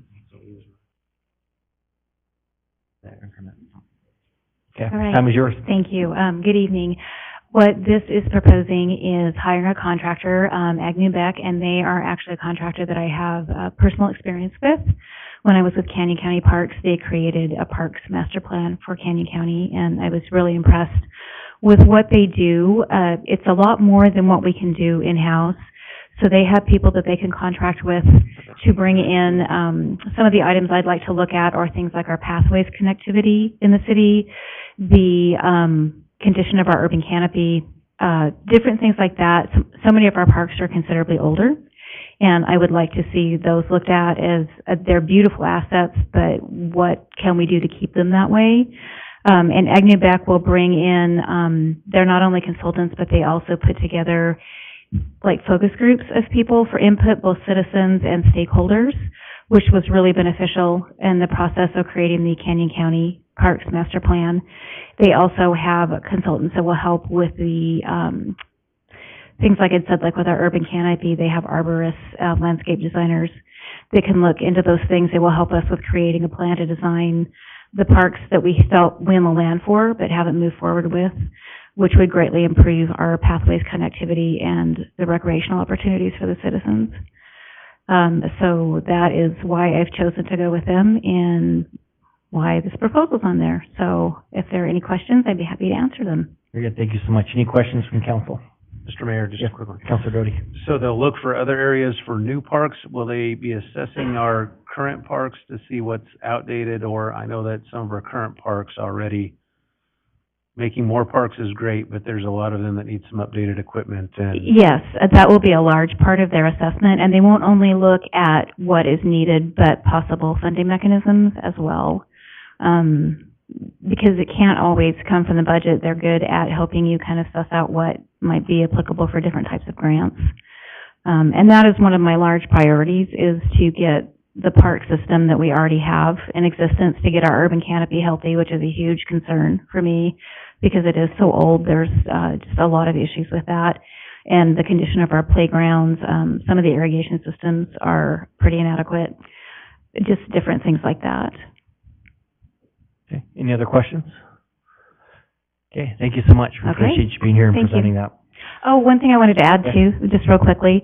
In the contract, it says Alaska. They have, their original office was in Alaska and they have an office in Idaho now. And the contract they sent me, I noticed that after I had sent it to you guys, so just disregard that. That will be changed. Okay, very good. All right, thank you. So much. So no trips to Alaska to visit the offices. Okay, so this is, again, a resolution to authorize the execution of this agreement. Is there any discussion or any motions to approve this resolution? Mr. Mayor, Councilor Doty. I would just say this is a catch-22 in my opinion, because $50,000 will go a long way in our current parks, just what I think we can all see with our own eyes versus needing an expert to tell us. But I think for the long-range planning, especially as we grow and identifying where we can, if the grants come through, I think it'll be money well spent if the grant writer can get us some grants, you know, several thousands of dollars in grants. So I'll support the resolution. Okay, very good. Thank you so much. Do we have any motions? Mr. Mayor? Councilor Doty.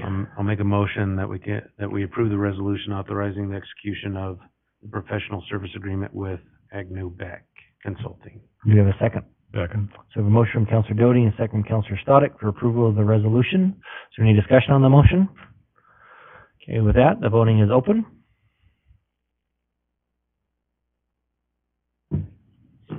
All votes are cast, so voting is closed. And that passes unanimously. And that moves us into action item number 4, consider bill number 43, ordinance 3537, amending chapter 6 by the addition of a new article, Article 3 of the Caldwell City Code pertaining to the service fees for certain service calls to assisted living facilities with a request to move for its passage by title only. I'm excited to see this here tonight, Chief. So thank you so much. If you could just give us a brief. Thank you, Mr. Mayor, Council. I'm pleased to bring forth to Council tonight this ordinance that we've been working on with Doug, Mr. Waterman, over the last several months. The need for this is spurred by the ongoing challenges we have with our resources responding to assisted care facilities in the community. And when they arrive on scene, the facilities don't necessarily have the appropriate staffing levels to assist members and residents within those communities. And we find ourselves being utilized as a skill set that is addressing those staffing shortages in those facilities. So the ordinance in front of you will allow for a mechanism that we can then utilize with those facilities that are becoming more chronic in the use of services. After we've educated those facilities and after we've informed them in terms of what their limitations are, that we can then utilize this tool to recoup the actual cost of the response to those facilities. Currently, we're at about $200 for each additional response, which covers the hourly rate for our employees as well as for any wear and tear on apparatus and mileage. And our goal is not to be punitive, but just to do cost recovery for multiple responses to those facilities. And I stand for any questions. Good. How many calls do you think on average?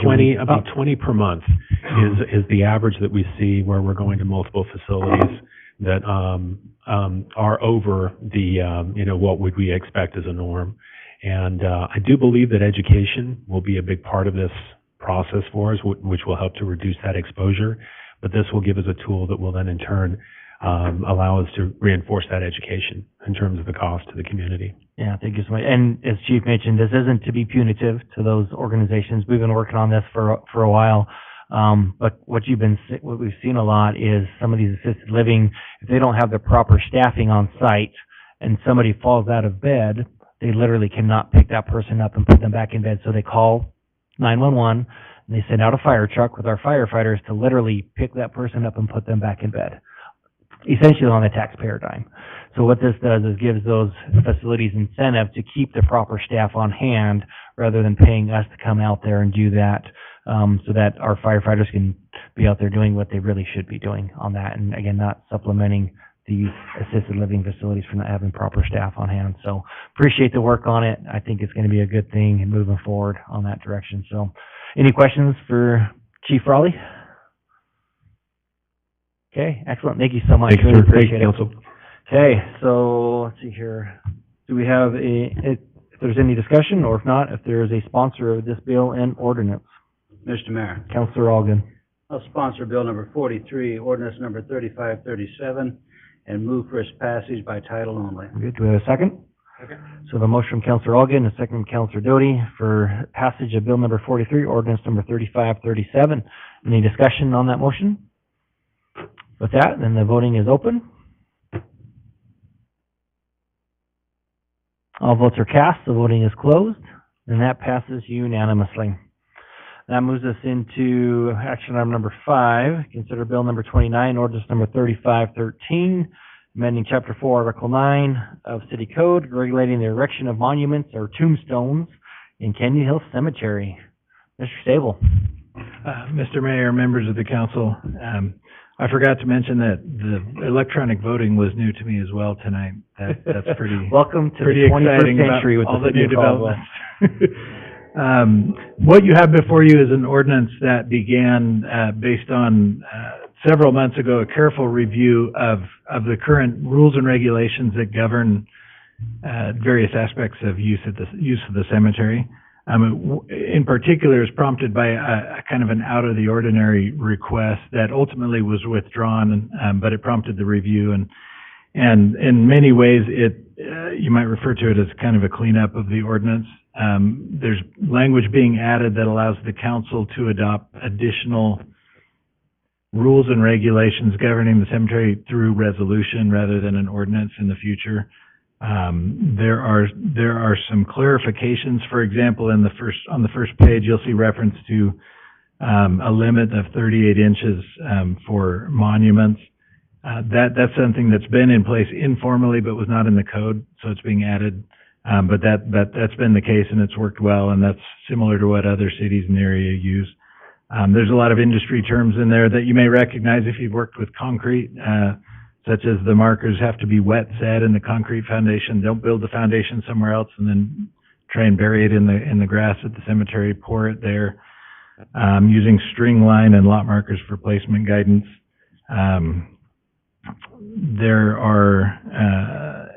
There's language being added to emphasize the importance of getting your monument approved through the city before you go out and spend $6,000 on it, just in case it doesn't comply. And to some extent, we can't control whether that happens or not, but we add language encouraging them to do that. There are some clarifications with respect to holidays, that the practice has always been a week before and a week after holidays, flowers and decorations can be placed on graves. But the ordinance didn't really read that way, and so we've tweaked it to make that clear. A couple other small cleanup items, but I'd be happy to stand for any specific questions related to this ordinance or what may have prompted it. Thank you so much. Any questions from council? Okay, very good. Thank you so much. Appreciate that.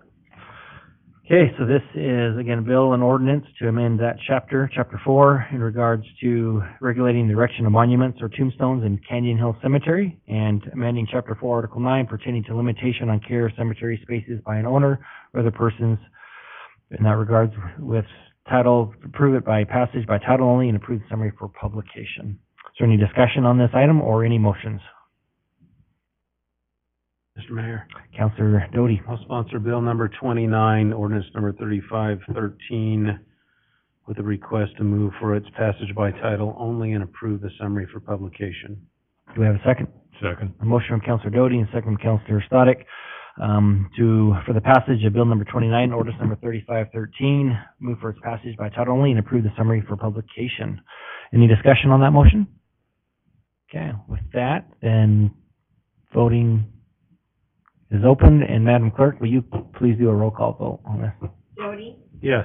Stodic? Yes. Register? Yes. McGee? Yes. Alden? Yes. Williams? Yes. Very stoic there, Counselor Williams. Very good. So that passes unanimously. That moves us into action item 5A. Consider the acceptance of the award of bid for the Nancola Center Rehabilitation Project. The 10 improvements on first and second floor for the purpose of relocating City Hall. Mr. McDonald. Thank you, Mr. Mayor, Council. We had bids open for the renovation of the first 2 floors of the Nancola Center. We have been working closely with Cushing Terrell, who have representatives here on the plans, and the bids closed earlier this week, or it was Friday actually when the bids closed. We had 6 bidders that bid on the project, and they were all within a reasonable margin of error, in my opinion. At the time, the apparent low bidder was Anderson Construction, and so we were moving forward with Anderson Construction as the low bidder to bring to council for the award as low bidder.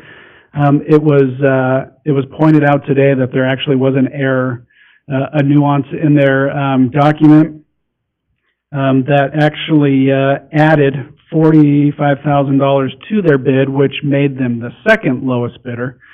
And so this morning we had some discussions internally. I talked to the attorneys to make sure that we were looking at everything correctly. And then I also called and talked to Anderson to make sure they understood why they were the low bidder, but they were now not the low bidder. And they seemed to understand that. And after we talked about it. And so what I'm bringing before you today is the low bidder contract amount, which is Kreisenbeck, and their total bid number was $1.594 million to renovate the first and second floors of the TVCC building of the Nancola Center, so that we can ultimately move city departments over into that building. And with that, I stand for any questions. Thank you so much. Any questions from council? Mr. Mayor. Councilor Doty. Just, it might have been mentioned, I might have missed it. How much did we allot for that or approve for that? I believe it was around 1.75 million or...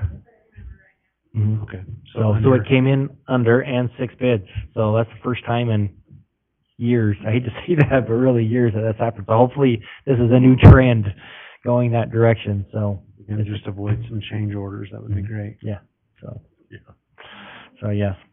Any other questions for Mr. McDonald? Okay. Thank you so much. Appreciate that. Thanks. Okay. So with that, I would either any discussion or a motion for consideration or accepting this and awarding this bid to Kreisenbeck Construction. Moved. In a second? Second. Motion from Councilor Doty and second from Councilor Stodic for acceptance of the award of bid for Nancola Center Rehabilitation Project to Kreisenbeck Construction. Any discussion on that motion? With that, the voting is open.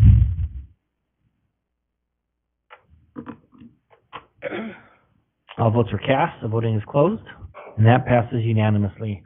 That moves us to action item number 6, consider acceptance of the finance report. Mr. Mayor, Councilor Register. I move that accounts payable in the amount of $5,865,066.21, represented by check numbers 1722943 through 172537. Sorry, let me move it over. And payroll for the amount of $614,891.91, represented by check number 38924 through 38948, and direct deposits be accepted, payments approved, and vouchers filed in the office of the city clerk. Very good. Do a second? So a motion from Councilor Register, second from Councilor Williams for approval of the finance report. All those in favor say aye. Aye. Any opposed? That motion passes. Okay, so that moves us to council reports. Councilor McGee, we'll start with you this evening. Any report? No report tonight. Thank you, Mayor. Very good. Thank you so much. And we'll just keep going down on that end. So Councilor Allgood. Thank you, sir. I just wanted to say thank you for helping us get started addressing our planning and zoning stuff and getting a committee going and things. I appreciate that. I feel like it's very important, and we'll get moving on it. Yeah, very good. Thank you so much. My pleasure on that. Councilor Williams. Thank you, Mr. Mayor. Just shout out to the Indian Creek Festival, and great time that was. last weekend, and it was, again, fun to see, so many people here from other cities coming to Caldwell and, just appreciate what a good time it was. And then, of course, shout out to Mr. McDonald for finally getting our roundabouts open at, Ustick in Florida and Ustick in Indiana, and it's looking great. Looks like we're just about to open Cleveland Boulevard as well, maybe this week, I'm guessing. Right. So congratulations on getting some roads open. Very good, excellent. Councilor Doty. Mr. Mayor, so, there's no better time than this, I guess. So, as most people know, I'm retiring at the, end of next week from the Idaho State Police. Percy requires that in order to do that, I must take a 30-day leave of absence from city council, so I'll be submitting a resignation. I believe it's already in the inbox for tomorrow. For 30 days, of course, there's no guarantee that I would be appointed back. I would just remind that I was elected by my constituents. And, I didn't anticipate this. The good news is it went from 90 days to 30 days, I guess. Councilor Allgood knows all about that 90 days. The only other case law is from, Councilor Allgood in the state. So, I just wanted to put that out there. Percy holds all the purse strings, no pun intended, but if you don't play by their rules, then they don't send you a retirement check. It's interesting how that happens. So I just wanted to put that out there. And if it's open, I'll certainly be interested in a position. Yeah, I know I have appreciated your service, and again, as you mentioned, you were elected to that position. Duly noted. Councilor Stodic. That's just we had a fundraiser, a fishing trip fundraiser for some vets, and it raised, I think, around $2,000, all expenses paid, including all the equipment, and they had a nice little late lunch down at the Tango Saloon in Homedale, and they caught 86 crappie, and they were all filleted for them. And both winners were from Donnelly, by the way, so it turned out really well. So, Thank you so much, Councilor Stodic. Councilor Register. I guess I just wanted to point out that the youth forum is on the 27th, and I think it's Joanna and Debbie, right? Debbie? Joanna. Just Joanna? That's worked very hard on that with her committee, and so just wanted to kind of bring that up. And then also, speaking of youth, some of the art stuff was coming out, some of the different kind of art projects that we're doing in the city. And does anybody know why we stopped letting the high school paint on the water boxes? I don't know. Can we talk about I don't know if that was the high school or if it was the city, but I can find out. So I'll be meeting with the high school later this week. So I asked my daughter, because it was kind of about the time that she was graduating, she said that what she remembered was she thought they were removing them, so they stopped letting them paint on them. But since they're still there, is that something we might revisit with that, letting the graduating seniors go back to painting the water boxes? Yeah, I remember when I was in school, it was at homecoming, each class painted one, and it was a competition between them. So, yeah, however it worked. Yeah. But I think we might Yeah. revisit that, because it's kind of fun to see those all over the city. Yeah, I had a little cougar on one. It got painted over though like 5 years ago. I was so disappointed. So I got a picture of it though before they did. So, but yeah, I'll ask them about that. And then the other art project I have is, I brought it up last time, but it was like 2 in the morning, so I don't know if anybody remembers. But when we go to move to the new city council chambers, I still really want to try to talk about putting together a time capsule for the city and bringing all of our business owners, schools, whoever, us into it, regular citizens, and kind of putting together a time capsule that can stay over there, be opened in 20 years or 25 years, whatever it is, and that might be. Anyway, I thought that might be kind of a neat community project, and then might be fun to just kind of referencing to. Yeah, you know, I think that's a great idea. whatever. So yeah, we'll definitely look into that. So appreciate Our that. group picture in there. Yeah, yes, definitely need to do that. So yes, appreciate everyone. I just have a few comments. I apologize for getting a little flustered in the middle of the meeting. So when you get a text from your wife with a picture of your son strapped to a gurney in an ambulance with the title "Headed to the Hospital," it throws you for a loop. So anyway, so he looks like he broke. She actually just sent me the X-ray literally like 30 seconds ago. It literally snapped his ankle in half. It looks like so. He's undergoing surgery here very soon. So I'm headed to St. Luke's as soon as we get down here. What's that? Soccer. So he plays for Ridgeview there at Emmett. So Emmett Soccer Field must have a lot of holes in it, so my attorney will speak to their attorney. No, but anyway, so yeah, that kind of threw me, so I apologize for taking that away, but I was able to talk to my wife, and she's like, there's really nothing you could do, so just finish up there and then come down, so. But prayers on his behalf obviously would be appreciated, because yeah, it is nasty looking, so. But yeah, Indian Creek Festival was fantastic. Chief Sopoaga took off. I was going to give him a hard time. You need to bring him next time. You might have a chance against the mayor's team. So yeah. So it was a lot of fun. So I solicited the offensive line from the College of Idaho to be my tug of war team, and those gentlemen came through. Average weight, I think 280, and height 6'4". So we did really well, needless to say. So, and then Chief Raleigh and Chief Ingram and myself jumped in afterwards. So Chief Raleigh in his uniform, I was dressed fully, and Chief Ingram was in shorts, but he, yeah, so California uniform. So, but it was a great time. Had a lot of fun, and it was actually really neat. Those football players, they absolutely loved being down there and being a part of that, being part of the community, and they hung out like the rest of the afternoon down there. So it was really, really awesome. And there were 7 on my team, but there was probably about 20 that ended up coming down just to be there and watch it. And so it was a fun deal. And I think I'm wearing my shoes that I jumped in. They don't look so great. I've polished them a couple times, but they still got some stains on them. But it was fun. It was a great time. So that's all I really have for this evening. So with that, I stand for a motion to a football game. Yeah, actually, we'll mention too. So homecoming is this Friday for Caldwell High. So I asked them, they are doing like kind of a small tailgate on that. So you're welcome to go down. We're not having anything specific there, but you're welcome to come down, and the game will be at 7 p.m. And it is against Ridgeview, which is where my boys go, but I will be wearing a Caldwell High shirt and cheering for the Cougars. And then also, so you're aware, October 6th, this is going to be really fun. So Caldwell High versus Valley View High at Simplot Stadium. So that's going to be a lot of fun. So really encourage you. I know we're working with the police and fire to really make it a community event.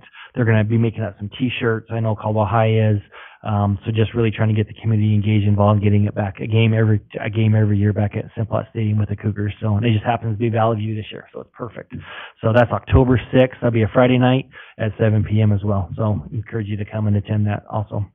So, and there's a parade for the homecoming. It begins at 1:30 p.m. So if you want to be out to that. Starts at Syringa, I believe ends up at Caldwell High School. So just a short little route there. So with that, I'd send for a motion to adjourn. In a second, all those in favor? That motion passes. We are adjourned.